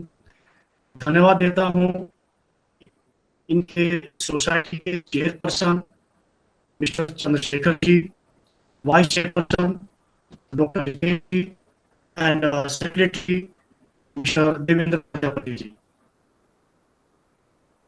आज की programme की अध्यक्षा प्रोफेसर डॉक्टर सुजय चौधरी जी और learn speaker doctor D N. Yadav sir. अभी आपने जो बात की वो बहुत प्रासंगिक है और जो ये थीम है ये भी बहुत प्रासंगिक है, कंटेम्परेरी है। इसको हम आगे बढ़ाते हुए आज अपनी बात ये कहना चाहूंगा कि जो हमारी थीम है वेबिनार की, stage one press laws and ethics. तो वर्ड है ethics, that's very important. In every profession, there is a requirement of some standards, some ethics which has to be followed. And if we are not following that ethics standards, then there is law. So, law क्या काम है? Law is there to regulate the behavior of the people of the society according to their requirement. तो ये ethics है, ये हमें देखने ही होंगे, ये हमें अपने व्यवहार में लाने ही होंगे। और जो आज का वेबिनार की सीरीज जो आज का टॉपिक है वो बहुत इंपॉर्टेंट है, that is current media scenario and laws. देखिए जो करंट मीडिया सिनेरियो है ये एक साइड में हम देख सकते हैं और दूसरी साइड में लोग। तो आई थिंक इनमें कहीं कोई गैप नहीं है। Once there is media then there is a law to regulate that things. तो मीडिया के अंदर उतनी पावर है, मीडिया बहुत शक्तिशाली है, इतना शक्तिशाली आप इमेजिन कर सकते हो कि एक टाइम था जब पूरे दुनिया में किसी एक कंट्री का राज होता था। कहते थे कि ब्रिटिशर्स के राज में सूर्य नहीं छिपता, हमेशा कहीं ना कहीं जो वर्ल्ड का पार्ट है सूर्य निकलता रहता है। ऐसी कंट्री भी मीडिया से डरती थी। जब वो यहाँ पर थे इंडिया के अंदर उनका रूल था, उसी टाइम से उन्होंने मीडिया को रेगुलेट करना शुरू कर दिया था। यहाँ पर मुझे एक बात याद आती है, क्या कि अगर मीडिया की बात करते हैं, मीडिया का जो उदय हुआ वो एक साइड में हमारे प्रभु कृष्ण जी है, तो कहीं ना कहीं जो इनका प्रारंभिक काल है उनमें कुछ समानता नजर आती है मुझे। तो क्या समानता है? जब प्रभु श्री कृष्ण जी का जन्म हुआ तो उनको भी मारने के लिए, उनको कुचलने के लिए राजा की तरफ से बहुत प्रयास किए गए, लेकिन भी जो होना था वो हुआ। ऐसे ही हम कंपेयर करते हैं, हमारा देश गुलाम था, ब्रिटिश यहाँ पर शासन करते थे, उसी टाइम मीडिया का प्रचलन शुरू हुआ था। ये आपसे बड़ा एक कंट्रोवर्शियल मामला। एक समय रूलर जो अपना रूल एस्टेब्लिश करना चाहता है वो यहाँ से जाना नहीं चाहता, दूसरी साइड में मीडिया है जिसमें बहुत ताकत है और वो अपनी बात कहता है, जन जन तक बात पहुंचती है, उसी बात से डर के हमने जो हमारे मीडिया उसको रेगुलेट करना शुरू कर दिया। और ये बात आज शुरू हुई, आप इसको कहाँ पीछे ले जा सकते हो। इन 1999 itself, जो लॉर्ड काउंसिल थे, उन्होंने एक रूल किया था, प्रेस रेगुलेशंस। उसके बाद 1835 में रेगुलेट किया गया। उसके बाद 1857 में, जो जिसको हम बेबी एक्ट भी बोलते हैं, then likewise 1867 and vernacular press 1878।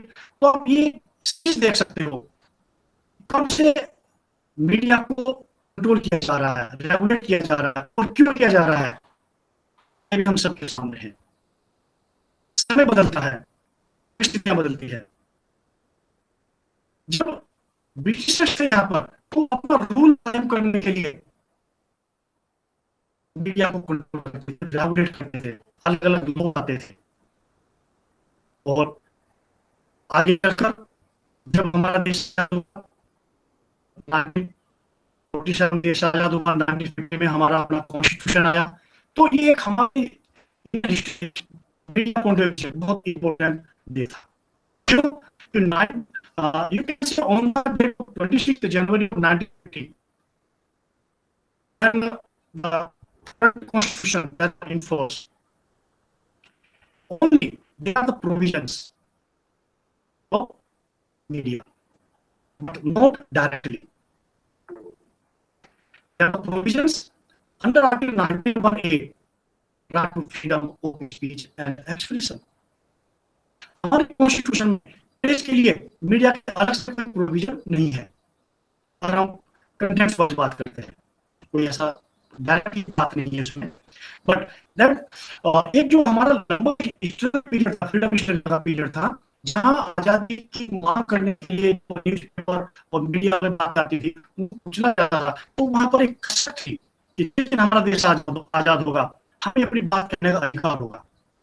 और वो हमारी कॉन्स्टिट्यूशन थी, ड्राफ्ट किया, सबने इनको ध्यान रखा, और लास्टली इसको इस प्रोविजंस को कॉन्स्टिट्यूशन के अंदर इनकॉर्पोरेट किया गया। But by the name of right to freedom of speech and expression under article 91A। इसके बाद ये इसका से आता है जुडिशरी को। जुडिशरी ने इसको एक फंडामेंटल राइट की तरह लोगों को दिया। हम इसको रेफर कर सकते हैं, रमेश थापर केस 1950 का केस है, उसी साल जब हमारा देश कॉन्स्टिट्यूशन आया, तब से लेकर के आज तक इसमें बहुत से केस हैं, और इसको एक फंडामेंटल राइट की तरह हर नागरिक को दिया गया है।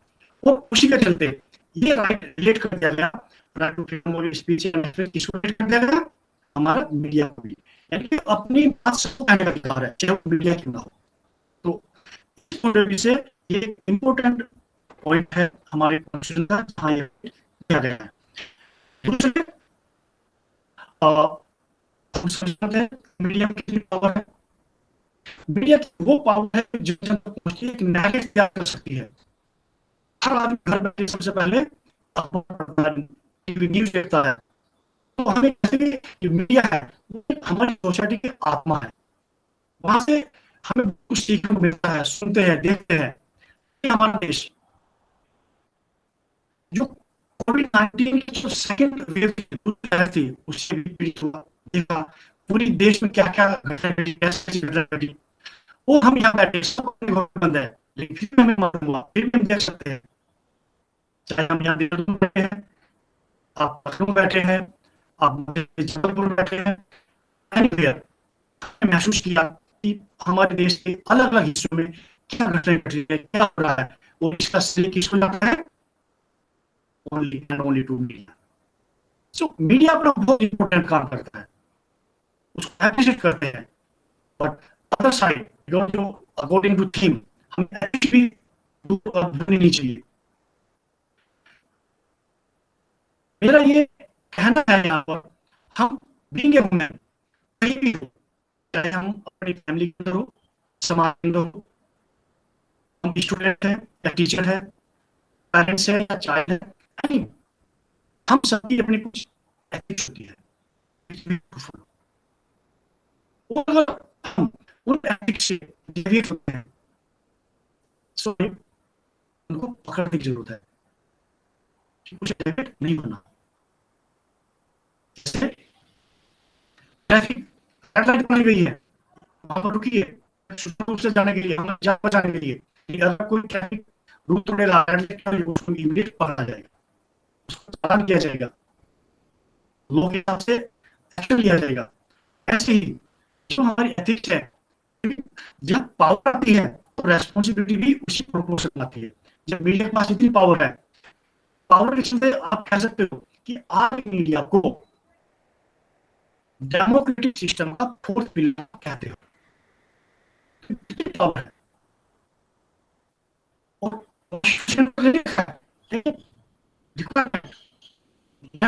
सब बात करते हैं क्यों वो अपना रोल प्ले कर रहा है उस हिसाब से। जब वो अपना काम करते हैं तो उसको क्रेडिट भी उनको जाएगा। पर जब लोग कुछ से अपने एम से ऑब्जेक्ट से डेविएट हो जाते हैं, तो वहीं पर हमें इनको चेक करने की जरूरत है। मैं ज्यादा नहीं डिस्कस करूंगा क्योंकि दोनों ही टॉपिक चाहे हमारा मीडिया हो या लॉ है, बहुत वास्ट है। एक एक पॉइंट के ऊपर बहुत डिस्कशन हो सकती है, लेकिन मैं यहाँ पे सिंपल 4 बातों को इंक्लूड करना चाहूंगा आज अपने डिस्कशंस में। नंबर 1, मीडिया का। Number 2, right privacy. Number 3, blackmailing. And number 4, misleading advertisement. चारों पॉइंट ही हम हर आम आदमी से जुड़े हुए हैं, तो उनको भी हम यहाँ थोड़ा जानने की कोशिश करेंगे। क्या ये होता क्या है और ये लोग क्या है, ये क्या मीडिया है। तो बात करते हैं हम मीडिया ख्याल की। पिछले आदरणीय वक्ता साहब ने भी पूरा डिटेल में बताया या उसने मीडिया ख्याल के बारे में, तो सारी बात मैं थोड़ा सा इसके ऊपर बताऊंगा, ज्यादा नहीं क्योंकि डिस्कशन हो चुका है ऑलरेडी। जो जर्नलिस्ट अपनी इन्वेस्टिगेशन करता है और अपने हिसाब से नैरेटिव तैयार करता है, तो उसी को हम मीडिया ट्रायल कहते हैं। एक साइड में कोई पर्टिकुलर केस पेंडिंग है, that case is pending before the court. Court has the right, court of law has the right to decide. First क्या होता है, हम आरोप लगाते हैं, इनोसेंट करना होता है। वो जो बेसिक प्रिंसिपल्स है, प्रिजम्पशन ऑफ इनोसेंट, हर जिसके ऊपर आरोप लगता है तो सीधा हो जाता है, तो वो इनोसेंट है। लेकिन जो मीडिया ट्रायल है, इसके चलते क्या हो रहा है, इसका ऑपोजिट। ये जो लंबी जर्नी है, जो गैप है, उस गैप को मीडिया खत्म कर दिया जाता है। और हो सकता आरोप लगा है, सच हो सकता वो आरोप झूठ हो, दोनों बातें। लेकिन इमीडिएट जैसे ही डिस्कशन होता है, अलग अलग चैनल पे डिबेट होती है, ये जो आम आदमी उसके माइंड में उसके प्रति अलग धारणा बन जाती है। और ऐसा बहुत सी केस है, जैसे रिसेंटली भी सुशांत सिंह राजपूत का केस हुआ। बॉम्बे हाईकोर्ट ने जब बहुत सी वहां पर याचिकाएं गई, लास्ट में वो एक सुनना पड़ा और एक बेंच में बैठे वहां पर उन्होंने भी बताया इसके अंदर ये चीजों को मानना चाहिए, क्योंकि एक साइड में ये right to freedom of speech and expression आप अपनी बात कह सकते हो, लेकिन कुछ साइड में हमें दूसरों को ख्याल करना होगा, because no right is absolute. Article 91A is subject to restrictions according to Article 19(2), which have to follow. So ऐसे सीरीज केसेस की सुनील संजय दत्त का केस है, बाद में भी हो गया कोर्ट से। अगर हम कोई डिबेट करते हैं बैठ करके टीवी चैनल पे एक्सेट्रा, तो कहीं आम आदमी है और एक नैरेटिव तैयार होता है किसी पर्टिकुलर व्यक्ति कि यार ये ऐसा ही है, ये ऐसा ही है, जैसा हम सुन रहे हैं, लेकिन हो सकता है ऐसा ना हो। फाइनल कोर्ट है, वो डिसाइड करेगा कि वो जो उसके ऊपर आरोप लगे वो सही है गलत है। उस टाइम तक नहीं है, उस टाइम तक उसको हमें इनोसेंटली ट्रीट करना चाहिए। एक तो ये बात है। दूसरी आती है right to privacy. Right to privacy ये भी बहुत पुराना है और अच्छी बात है, दोनों भी बहुत इंपॉर्टेंट है। Right to freedom of speech and expression as well as right to privacy, इसका भी डायरेक्टली कॉन्स्टिट्यूशन के अंदर कोई प्रोविजन नहीं है, but this is subject to interpretation of article 21 right to life. जानते हैं आर्टिकल 21 क्या है, इसको इंटरप्रेट किया गया है, लिया गया है। चाहे वो रक्षण का केस हो,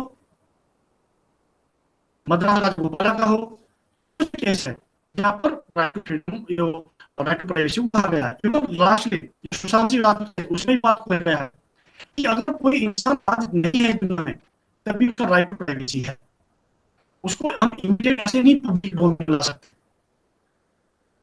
निजता का अधिकार। तो यहाँ थोड़ा सा थोड़ा कंट्रोल की आवश्यकता है और एक बैलेंस की आवश्यकता है। वन साइड आर्टिकल 91 है, उसको भी हम कहना है जहां से अधिकार मिलता है, लेकिन जो आर्टिकल 91 एक का यूज करता है उसको 21 का ध्यान रखना है, ये वो भी का और उसमें हस्तक्षेप ना करें। लाइकवाइज न्यूज सुनने में मिलता है, स्पेशली कर्नाटक में हुआ कुछ केसेस जहां ये न्यूज आई कि मीडिया कर्मी को अरेस्ट किया गया है। वो अरेस्ट किया गया है कि उन्होंने ब्लैकमेल किया, कुछ डिमांड किया है। तो इस तरह की घटनाएं ना हो, अपने एथिक्स को मेंटेन करें। बीच बीच में ऐसे प्रोग्राम होते रहे जो हम सभी बहुत सी बातें जानते हैं, लेकिन जब बीच बीच में उनके ऊपर प्रोग्राम होते हैं तो एक अलग कनेक्शन मिलती है और हम उसके आसपास होते। तो बातें हैं कि मीडिया कर्मी क्यों अरेस्ट हुआ, उन्होंने जो पैसा डिमांड किया किसी डॉक्टर से या किसी से जो न्यूज पेपर में आया था, ऐसी स्थिति क्यों आई? क्या ये काम है मीडिया का? नहीं है। एथिक्स का ये डेविएशन हो रहा है और इसको कंट्रोल करने के लिए लॉ है, आईपीसी के अंदर प्रोविजन है, that person will be treated according to that. And lastly, misleading advertisement. Because बहुत सी चीजें देखते हैं, उसे इंस्पायर होते हैं, फिर उसको यूज करते हैं और अलग जो कॉर्पोरेट्स है वो अपना एडवर्टाइजमेंट देते हैं किसके थ्रू? एडवर्टाइजमेंट किस थ्रू देते हैं? दैट ओनली मीडिया, चाहे प्रिंट मीडिया हो या इलेक्ट्रॉनिक मीडिया हो। तो यहाँ पर एक थोड़ी एथिकल रेस्पॉन्सिबिलिटी हो जाती है कि ठीक है बिजनेस है उनको भी ऑन करना है, वो पैसा आता है उनसे, that point doesn't matter of business, at the same time should not compromise with ethics. Because people are innocent, they are sitting at their home, they are watching TV and they are following the things. ऐसे बहुत से advertisement है जो आप देख सकते हो जिसको बाद में कोर्ट ने मना किया नहीं, इसको आप नहीं चलाएंगे, नाम रियल होता है और सब कुछ फेक होता है, तो रियल चल जाएंगे। हाँ सही है, ऐसे केस है और ऐसा होता है कि डेट खत्म हो जाएगा, लेकिन होता नहीं है, ऐसा बात भी नहीं है। तो इस तरह की जो रिपोर्टिंग है पहले से डेटा ले कि हम जो अपनी रिपोर्ट करेंगे खाली पैसा का नहीं है, हम रिपोर्ट करेंगे तो क्या ऑथेंटिकेटेड है या नहीं है, जिससे कि हम अपनी पब्लिक को अपने बस को एक अच्छी खबर दे सकें।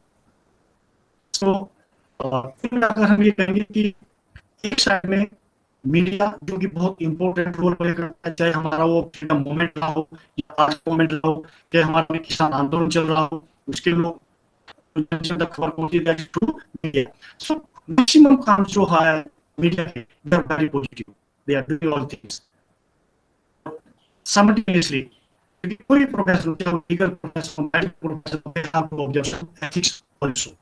सो एट लास्ट एथिक्स भी फॉलो करूंगी और मैं अपनी बातों को यहाँ पूरा करते हुए आज के सभी जो हमारे लवली ऑडियंस है उनको धन्यवाद देता हूँ, और जो प्रोग्राम ऑर्गेनाइज कर रहे हैं डॉक्टर रितेश चौधरी जी और मिस्टर देवेंद्र प्रजापति जी, आप सभी को बहुत बहुत धन्यवाद। और रितेश जी, ओवर टू यू। बहुत बहुत धन्यवाद प्रवीण राठी सर। देखिए दोस्तों, स्वतंत्र अभिव्यक्ति और अन्य समुदाय और व्यक्तिगत अधिकारों के मध्य एक संतुलन बनाए रखने की आवश्यकता है। ये जिम्मेदारी केवल न्यायपालिका की नहीं बल्कि उन सभी लोगों द्वारा वहन की जानी चाहिए जो इन अधिकारों का प्रयोग करते हैं। ऐसी ही कुछ बातें प्रोफेसर प्रवीण राठी जी ने हमें बताई हैं कि मीडिया को अभिव्यक्ति के अधिकार के तहत सूचनाओं के प्रसारण का अधिकार है, परंतु यह प्रसारण युक्त निर्बंध के तहत होना चाहिए। मीडिया की स्वतंत्रता से संबंधित जो हालिया घटनाओं की चर्चा करते हुए इस कथन का परीक्षण अगर हम करें कि क्या मीडिया वास्तव में अपने अधिकारों का दुरुपयोग कर रहा है, यदि हाँ तो उसके दुरुपयोगों को रोकने के लिए चर्चा की जानी चाहिए, और अगर सदुपयोग कर रहा है तो उस पर भी चर्चा होनी चाहिए। और इसी तरह की चर्चा के लिए हम आज यहाँ मौजूद हैं। और हम अब कार्यक्रम के अंत की तरफ बढ़ते हैं, और अपने आज के कार्यक्रम के अंत में हमारे जो आखिरी स्पीकर हैं और आज के कार्यक्रम की अध्यक्षा हैं, उनसे अध्यक्ष संबोधन के साथ साथ डॉक्टर प्रोफेसर रुचिता सुजय चौधरी जी से आग्रह करेंगे कि वो अपनी बात रखें। सुचिता चौधरी जी।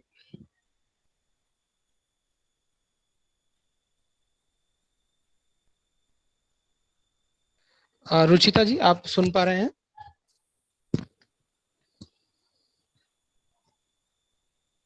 रुचिता जी, आपकी आवाज नहीं आ रही है।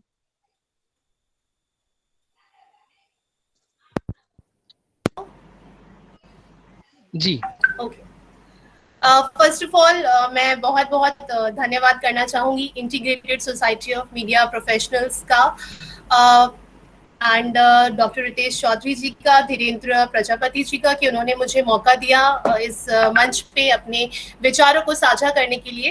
अपनी बात रखने से पहले मैं 2-3 बातें जो मेरे दिमाग में चल रही हैं वो भी शेयर करना चाहूंगी कि एक तो लास्ट में बोलने वाले के लिए कुछ बचता नहीं है बोलने के लिए, फर्स्ट थिंग, क्योंकि मेरे पास मेरे से पहले सीनियर लोग इतना कुछ बता चुके हैं कि अब अगर मैं कुछ बोलूंगी तो वो ज्यादा हो जाएगा।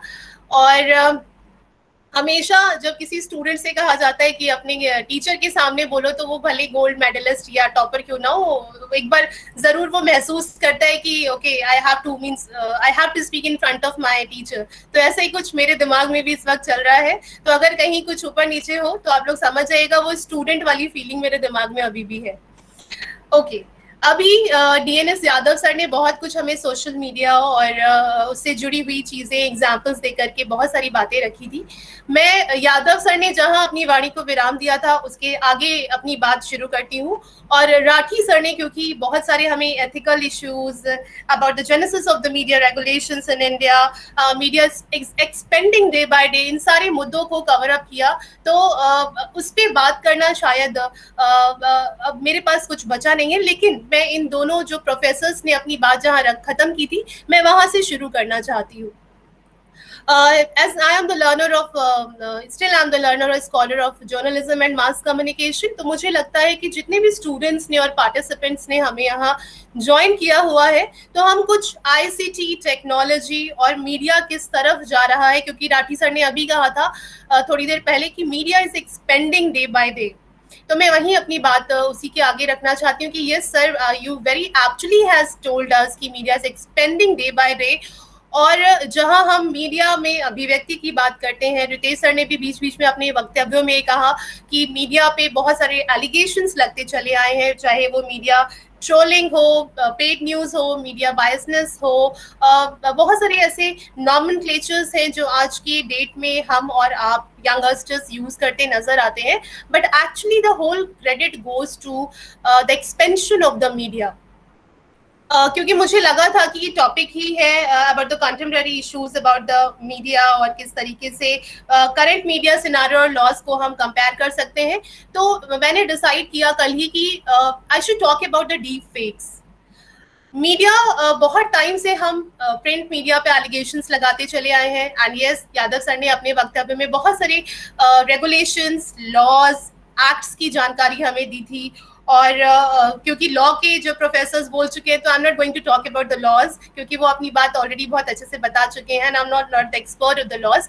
तो इसीलिए आई थॉट कि I should talk about the deep fakes that is a new term in this, not exactly the new, but कुछ हद तक शायद हम उतने फेमिलियर नहीं है, या शायद अभी हम उतने परिपक्व नहीं हो पाए हैं कि we should familiarise ourselves with the deep fakes world, or we are not that much able to make differentiation between the deep fakes and the reality, because ये एक ऐसी नई सच्चाई है जिसे हम नजरअंदाज बिल्कुल नहीं कर सकते। अपनी बात को शुरू फैक्ट्स के संग रखने से पहले मैं एक वीडियो आपके संग शेयर करना चाहती हूँ। आई नो कि मेरे पास बहुत ज्यादा वक्त भी शायद नहीं है, I'll take only 2 minutes to share my video। उससे शायद जो मैं आपको बताना चाह रही हूँ वो आप ज्यादा बेहतर समझ पाएंगे। So let me share my screen with you people so that I would be able to explain in much easier language what I'm trying to establish। Okay, ये क्या है? आप सभी ने इसको इजीली देखा होगा, YouTube में ऑलरेडी पड़ा हुआ है, मैंने भी कल ही ढूंढ के निकाला है।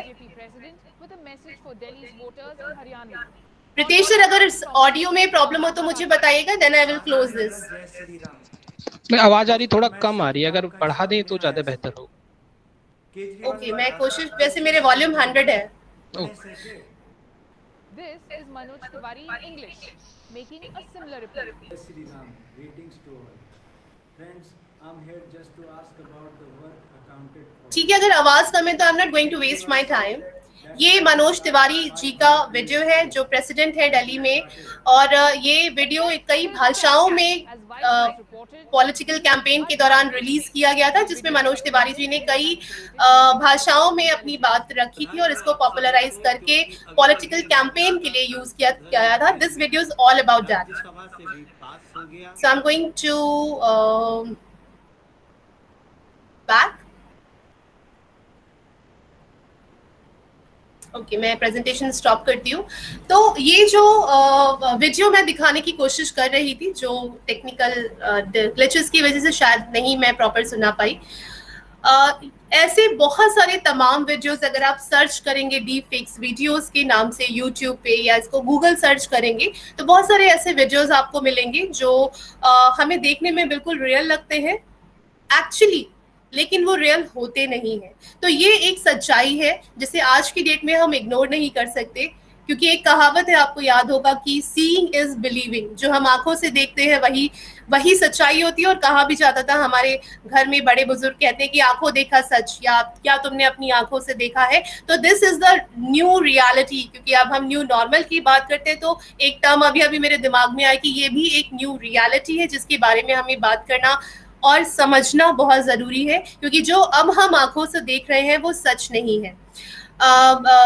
मुझसे पहले जो स्पीकर्स थे उन्होंने बात की, बहुत सारे एग्जाम्पल्स दिए, चाहे वो दिशा रिवा की बात हो, चाहे वो तमाम और एग्जाम्पल्स रहे हो, सुशांत सिंह का एग्जाम्पल हो।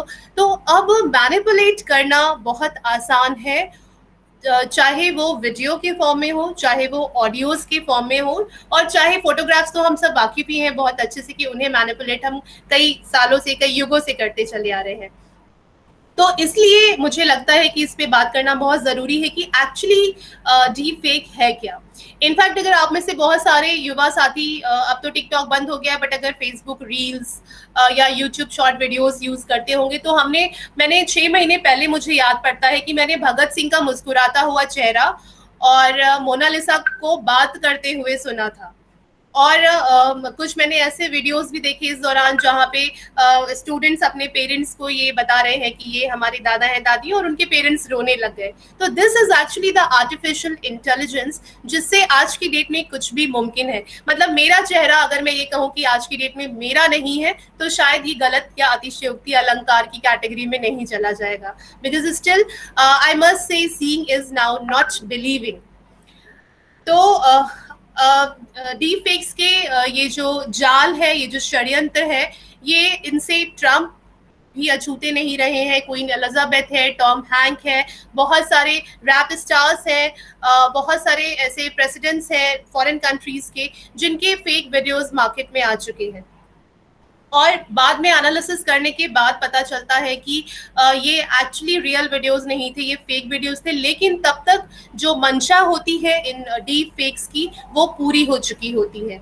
ये जो फेक वीडियोस है या जो ये नया टर्म है डीप फेक्स, ये ना सिर्फ they are infringement the individual privacy, और अब तक इसमें कोई रेस्ट्रिक्शंस भी ऐसे नहीं है हमारे कंट्री में। तो इसमें जो दोनों हमारे कानून के जानकार जो इससे पहले स्पीकर्स थे, मैं उनका ध्यान भी आकर्षित करना चाहूंगी कि we also have to think about this, कि किस तरीके से इस नए हथियार को, सोशल मीडिया के हथियार को हम रोक सकते हैं, किस तरीके से हम कानून बना सकते हैं अपने देश में, क्योंकि और कंट्रीज में इसके लिए कानून बन गए हैं। 2018 में बहुत सारे कंट्रीज के रेगुलेशंस बने हैं, बहुत सारे एक्ट्स पास हुए हैं। हमारी कंट्री अभी भी इससे थोड़ा सा पीछे है।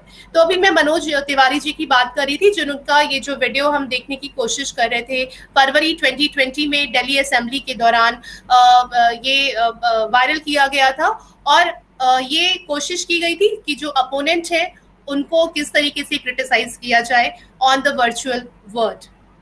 सो अगर हम डीप फेक की बहुत ही आसान शब्दों में बात करें तो this is nothing but N advanced machine drawing आप कह सकते हैं, जिस एल्गोरिथम या आर्टिफिशियल इंटेलिजेंस आप कह सकते हैं, जो जनरेटिव एडवर्सरियल नेटवर्क्स के थ्रू बनाया जाता है। एक और जो बहुत पॉपुलर वीडियो रहा पिछले कुछ महीनों में, जो फेसबुक के सीईओ है मार्क जुकरबर्ग, जो ये क्लेम कर रहे थे कि they have control over the stolen data of billions of Facebook users. तो इस तरीके की तमाम वीडियोस आते रहते हैं। एक बार एक वीडियो आया था जिसमें अभी मैंने थोड़ी देर पहले जो मेंशन किया था, क्वीन एलिजाबेथ कुछ अपनी स्पीच में अजीबोगरीब बात कर रही थी। आप ये भी सर्च करेंगे तो आपको यूट्यूब में मिल जाएंगी ये सारी चीजें। तो actually these deep fakes are threat to the individual privacy as well as to the society, क्योंकि ये बहुत चीप होता है बनाना। You can easily create them. ये जो हम फेसबुक रील्स वगैरह पे देखते हैं, यहाँ पे तमाम हमें ऐसे एग्जाम्पल्स मिल जाते हैं, तमाम ऐसे हमें टूल्स मिल जाते हैं जिनकी मदद से हम डीप फेक्स खुद की क्रिएट कर सकते हैं, और इनका मिसयूज बहुत आसानी से किया जाता है। They have potential to influence voters, जिसका डर शायद अब संभवतः जो प्रेजेंट गवर्नमेंट्स हैं, not only in our country but foreign countries में, ये डर अब सताने लग गया है कि वोटर्स है, पॉलिटिकल कैंपेन्स है, या मासेस को मैनिपुलेट करने के लिए, कम्युनल इंटरेस्ट के लिए ये वीडियोस वायरल किए जाते हैं, जिनसे they are going to cause invasions of privacy. ये तो कुछ एक आध उदाहरण थे जो मेरे दिमाग में इस वक्त घूम रहे थे, जो मैंने आपसे साझा किया। इसके अलावा कुछ चैलेंजेस और भी हैं, क्योंकि ये जो डीप फेक का कॉन्सेप्ट है, ये कहीं ना कहीं हमारे अक्रॉस द वर्ल्ड हमारे लीगल सिस्टम को इस वक्त चैलेंज कर रहा है, जिसके लिए वर्ल्ड लेवल पे सबको बात करने की ज़रूरत है, और इस ज्वलंत या कॉन्टेम्पररी इश्यूज के लिए रेगुलेटरी बॉडीज का गठन करना ज़रूरी है। जैसे अभी थोड़ी देर पहले मैं बात कर रही थी कि बहुत सी कंट्रीज ऑलरेडी कुछ रेगुलेशंस और एक्ट्स पास कर चुके हैं। जैसे अगर हम यूएसए की बात करें तो they have deep fakes accountability act, जो 2019 में पास किया गया था, जो ये मैंडेट करता है कि डीप फेक्स में वाटरमार्क होना बहुत जरूरी है, सो दैट कि you can easily identify, you can easily differentiate कि क्या इसका पर्पस है और किसके द्वारा ये बनाया गया है। ऐसे ही एक there is another example of this कि जहाँ पे वर्जीनिया में एक और अमेंडेड लॉ लाया गया, जो ये पोर्नोग्राफी में डीप फेक्स का इस्तेमाल ना हो जाए, उसको रोकने के लिए उन्होंने रेगुलेशंस लेकर के आए। एंड येस, पोर्नोग्राफी जो वर्ड मेरे दिमाग में आया अभी अभी, इससे भी बहुत सारे जैसे यादव सर बात कर रहे थे, आरुषि केस का उन्होंने जिक्र किया था, उन्होंने दिल्ली केस का जिक्र किया था, बहुत सारे तमाम रेप केसेस का जिक्र किया था। तो कहीं ना कहीं पोर्नोग्राफी में भी डीप फेक्स का आगे हमें कंट्रोलिंग करनी पड़ेगी, नहीं तो जो लोग इसमें ऑलरेडी इन्वॉल्व हैं उनका तो कुछ नहीं जाएगा। बट यस, जो रेनाउंड फैमिलीज से आती हैं, बेसिकली लड़कियां ऑफ कोर्स, उनकी जिंदगी कहीं ना कहीं डीप फेक्स बर्बाद कर सकता है, क्योंकि बहुत आसान है डीप फेक्स के माध्यम से किसी का भी चेहरा, किसी की भी आवाज कहीं भी किसी के संग यूज कर लेना। तो कहीं ना कहीं it is going to hamper the privacy, going to hamper the culture of Indian society. So अगर हम इंडिया की बात करें तो इंडिया में as such right now there are no laws banning the deep fakes in our country, but yes अगर हम regulations की बात करते हैं, एक्ट्स की बात करते हैं, तो we have section 67 and 67A of 17 act 2000 of IT act 2000, जो ये हमें प्रोविजन देता है to provide punishment for publicising sexually explicit material in electronic form. But अभी भी बहुत सारे दायरे इससे अछूते हैं जिस पे काम करने की शायद हमें जरूरत है, और इस मुद्दे के लिए आवाज उठाना शायद इम्पोर्टेंट होता चला जा रहा है डे बाय डे।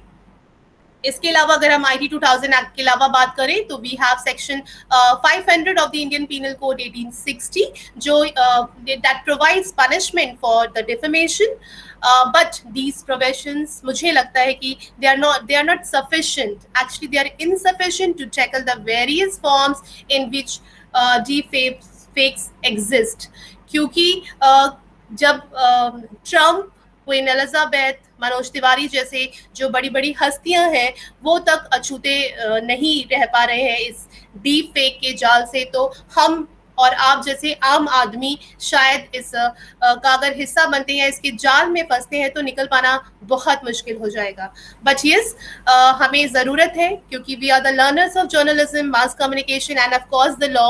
अगर हम आवाज़ उठाएंगे तो ये आवाज़ ज़रूर बुलंद होगी और आगे तक जाएगी, और गवर्नमेंट इसको सीरियसली लेना शुरू कर देगी, क्योंकि अभी इस समस्या ने सिर उठाना शुरू ही किया है। अगर हम इसे अभी कंट्रोल कर पाते हैं तो शायद जो मीडिया लिटरेसी पिछले 10 साल से भारत और वर्ल्ड लेवल पे इसकी मुहिम चल रही है कि अब हम लोगों का, हम मीडिया को तो yes we can not control the media, but yes we can make our masses, we can make our mob to think critically, कि वो सोच पाए कि क्या चीज़ सही है, क्या चीज़ गलत है। गूगल ने ऑलरेडी इसके लिए कैंपेन रन किया हुआ है इंडिया में, Google news initiative and data leads, they are working day and night to make people aware about the media literacy की क्या चीज़ सही है, क्या चीज़ गलत है, क्यों हमें आगे चीज़ें वायरल नहीं करनी है, क्यों हमें आगे मैसेज फॉरवर्ड करने से पहले 10 बार सोचना है कि क्या इस पे मैनी टाइम्स फॉरवर्ड लिखा है, क्या ये आगे अगर मैं भेजती हूँ या भेजता हूँ तो क्या ये मैसेज जिसको मैं भेज रही हूँ वो काम आएगा। तो ये सारी चीजें अब हम सिखाना शुरू कर रहे हैं, लेकिन इस समस्या से हम उभरे नहीं कि डीप फेक्स ने आकर हमारे देश में खटखटाना शुरू कर दिया है। So this is a serious problem that we have to think about.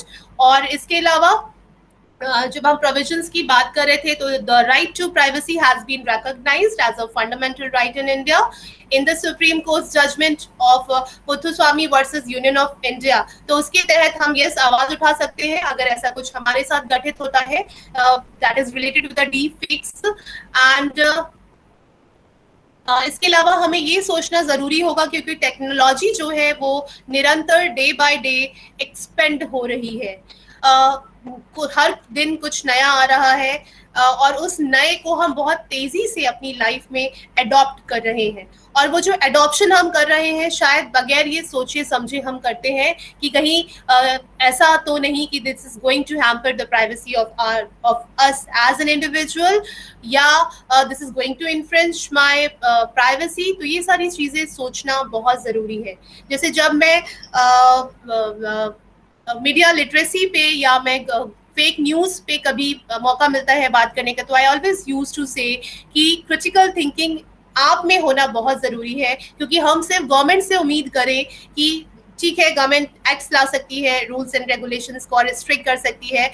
आप वैसे हमारे पास लॉ के एक्सपर्ट हैं, they know much better than me, but फिर भी कहीं ना कहीं हमारा खुद का अकाउंटेबिलिटी या उत्तरदायित्व बनता है कि क्या चीज़ आगे हमें फॉरवर्ड करनी चाहिए, क्या चीज़ हमें आगे फॉरवर्ड नहीं करनी चाहिए। जिसका मोस्ट रिसेंट एग्जाम्पल है जो अभी कैब और ये NBA वाले केसेस हमने लखनऊ में भी देखे और बाकी सिटीज़ में भी हमने देखे हैं क्या हाल हुआ था आम जनता का, जिसमें गेहूं के संग घुन भी पिसे थे। तो इसीलिए ये चीज़ें बहुत ज़रूरी है। और इसके अलावा कुछ हम ये कह सकते हैं कि कुछ ऐसे प्लेटफॉर्म्स हैं, कुछ ऐसे दायरे हैं जहाँ पे हमें बात करने की ज़रूरत है कि कहाँ डीप फेक्स हैम्पर कर सकता है, क्योंकि ये जितना छोटा दिखता है या जितना अम्यूजमेंट या एंटरटेनिंग दिखता है उतना ही घातक या उतना ही शायद ये पॉइजनस है अपने नेचर में। जैसे डीप फेक सिर्फ उनके लिए ही हार्मफुल नहीं है जो जिंदा है, दोज हु आर डिजीज्ड जो नहीं है इस दुनिया में, जो दिवंगत है, उनके जाने के बाद भी डीप फेक्स काम कर सकता है।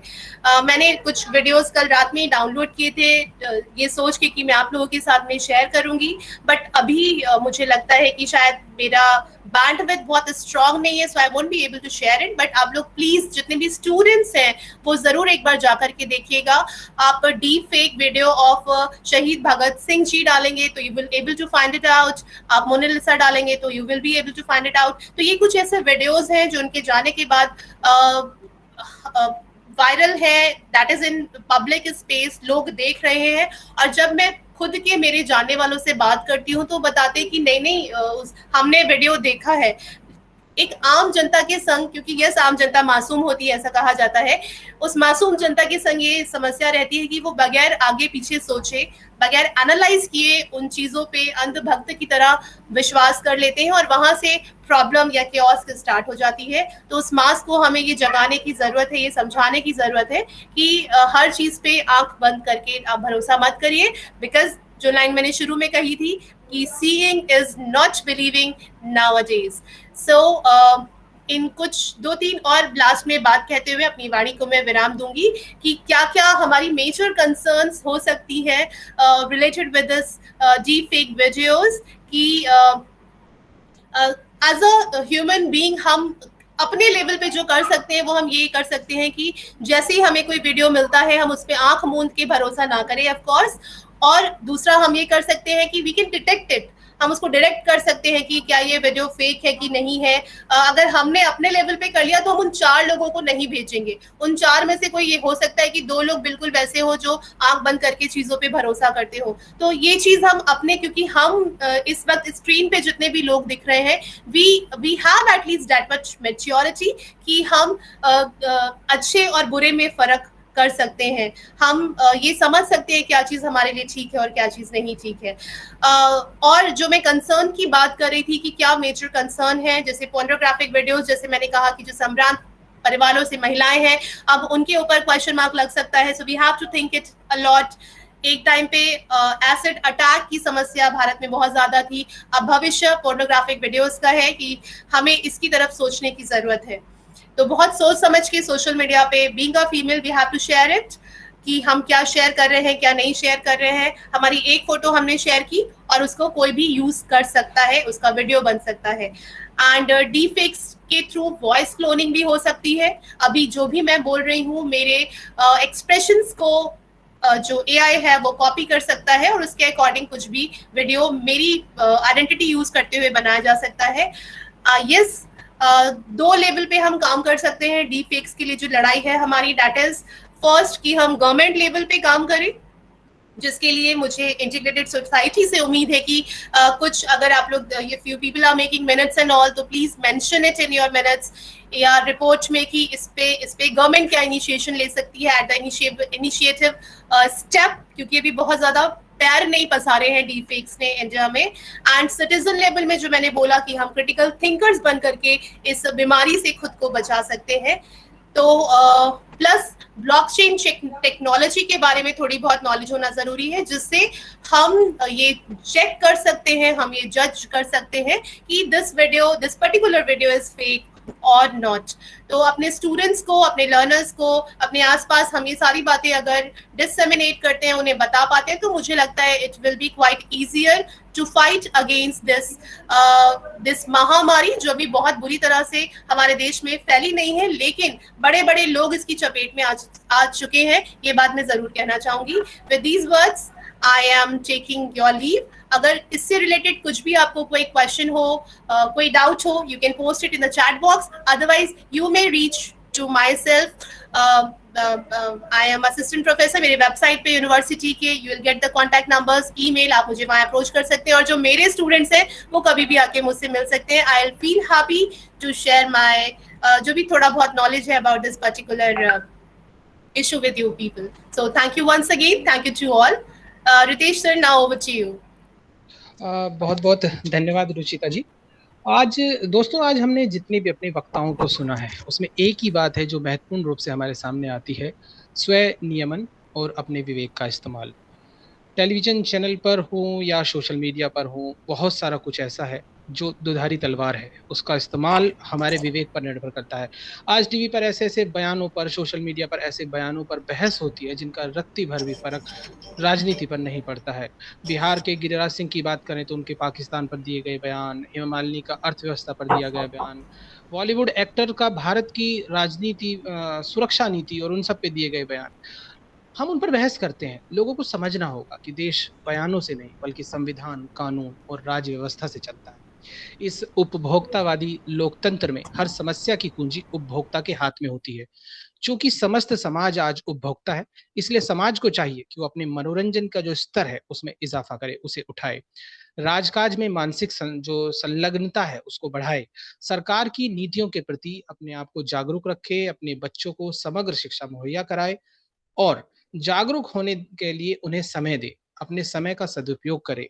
हर पहलू की अति सरलता संभव नहीं है दोस्तों। ये जरूरी है कि जो जटिल विचार हैं उनको भी तरजीह दी जाए और इन सब की उपस्थिति भविष्य में सुनिश्चित करने के लिए हमें गुणवत्ता परक जो शिक्षा व्यवस्था है उसे प्राप्त करना होगा। आज हम लोगों ने मीडिया और उससे जुड़े हुए जो कानून है उन सारे ऐसे बहुत सारे पहलुओं पर चर्चा की। दोस्तों, integrated society of media professionals एक इन सब विचारों को समग्र करके एक ऐसी ही पुस्तक का प्रकाशन करने का प्रयास कर रहा है जिसमें वो उसका एक प्रयास है जहां मीडिया पर उसकी अस्मिता पर जो सवाल उठ रहे हैं उनको लेकर वो एक संपादित पुस्तक की ओर आगे बढ़ रहा है। तो आप जो भी प्रतिभागी, जो भी हमारे गेस्ट हैं, वो अगर मीडिया की अस्मिता पर उठते सवालों के संदर्भ में, मीडिया पर उठते हुए कुछ कानूनी पहलुओं के सवालों के ऊपर अगर कोई अपने लिखित रूप में विचार है वो हमारे साथ शेयर कर सकता है। पुस्तक का प्रकाशन हिंदी और अंग्रेजी अलग अलग भाषाओं में जल्दी ही आपके साथ होगा। तो दोस्तों, अगर आज के हमारे जितने भी पार्टिसिपेंट्स हैं उनके अगर कोई सवाल हमारे गेस्ट से हैं तो आप चैट बॉक्स में लिख सकते हैं, हम अपने गेस्ट के साथ वो सवाल आपके शेयर करेंगे।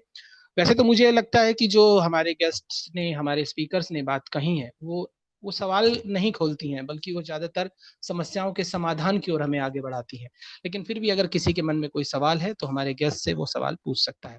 अन्यथा अगर कोई सवाल नहीं है तो मैं हमारे कार्यक्रम के अंत में देवेंद्र प्रजापति जी से आग्रह करूंगा कि वो हमारे मेहमानों का धन्यवाद दे और कार्यक्रम का समापन करें। देवेंद्र प्रजापति जी। धन्यवाद सर।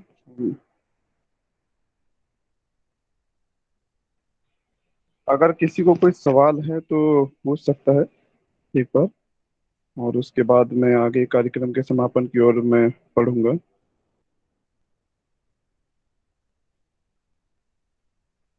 देवेंद्र जी, मुझे लगता है कि कार्यक्रम जी समापन की ओर हम बढ़े। ठीक है, ओके ओके, धन्यवाद सर। आज का जो कार्यक्रम है integrated of media society integrated of society of media professionals ने जो ऑर्गेनाइज कराया है आपका प्रेस लॉ एंड एथिक्स पे, मीडिया पे, तो इसके लिए मैं धन्यवाद करना चाहूँगा प्रोफेसर DNN लखनऊ यूनिवर्सिटी से हैं, प्रोफेसर प्रवीण कुमार राठी जी का हिमगिरी जी यूनिवर्सिटी से हैं, और साथ साथ मैं धन्यवाद करना चाहूँगा प्रोफेसर रुचिता चौधरी जी का, जो कि ख्वाजा मोइनुद्दीन चिश्ती यूनिवर्सिटी से हैं। और इसी के साथ साथ हमारे प्रतिभागियों का भी धन्यवाद करना चाहूँगा। हमारे प्रतिभागी में अलग अलग स्टेट से, अलग अलग राज्यों से पार्टिसिपेट करा है। कुछ बेंगलोर से हैं, जैसे लीजो पी थॉमस, फाइनेंस ऑफिसर हैं किस्तु जयंती बेंगलोर से। हमारे अन्य पार्टिसिपेंट्स जो गायत्री मीडिया इंस्टीट्यूट से हैं, Indira Gandhi national tribal university, Ambedkar university Bihar से हैं, अमेठी यूनिवर्सिटी से जो प्रतिभागी आए हैं, राजीव गांधी यूनिवर्सिटी अरुणाचल प्रदेश से भी हमारे हमारे इस वेबिनार को ज्वाइन करा है। इसके साथ साथ शिया PG कॉलेज लखनऊ से प्रतिभागियों ने इसमें पार्टिसिपेट किया है। बाबू बनारसी दास लखनऊ से पार्टिसिपेट किया है। हिमगिरी जी यूनिवर्सिटी से भी कई पार्टिसिपेशन आए हैं, और साथ साथ में ख्वाजा मोइनुद्दीन चिश्ती यूनिवर्सिटी से भी बहुत से पार्टिसिपेंट्स ने पार्टिसिपेट किया है। इसी के साथ आज मैं इस कार्यक्रम के जो संरचना तैयार करी है, श्री चंद्रशेखर जी जो हमारे integrated society of media professional के जो चेयरपर्सन है, उनका भी धन्यवाद अदा करना चाहूँगा। और साथ साथ में इस integrated society of media professional के सभी मेंबर्स का मैं आज के कार्यक्रम को सफल बनाने के लिए मैं धन्यवाद करना चाहूँगा। और इसी के साथ ही आज का कार्यक्रम का समापन की भी घोषणा करता हूँ।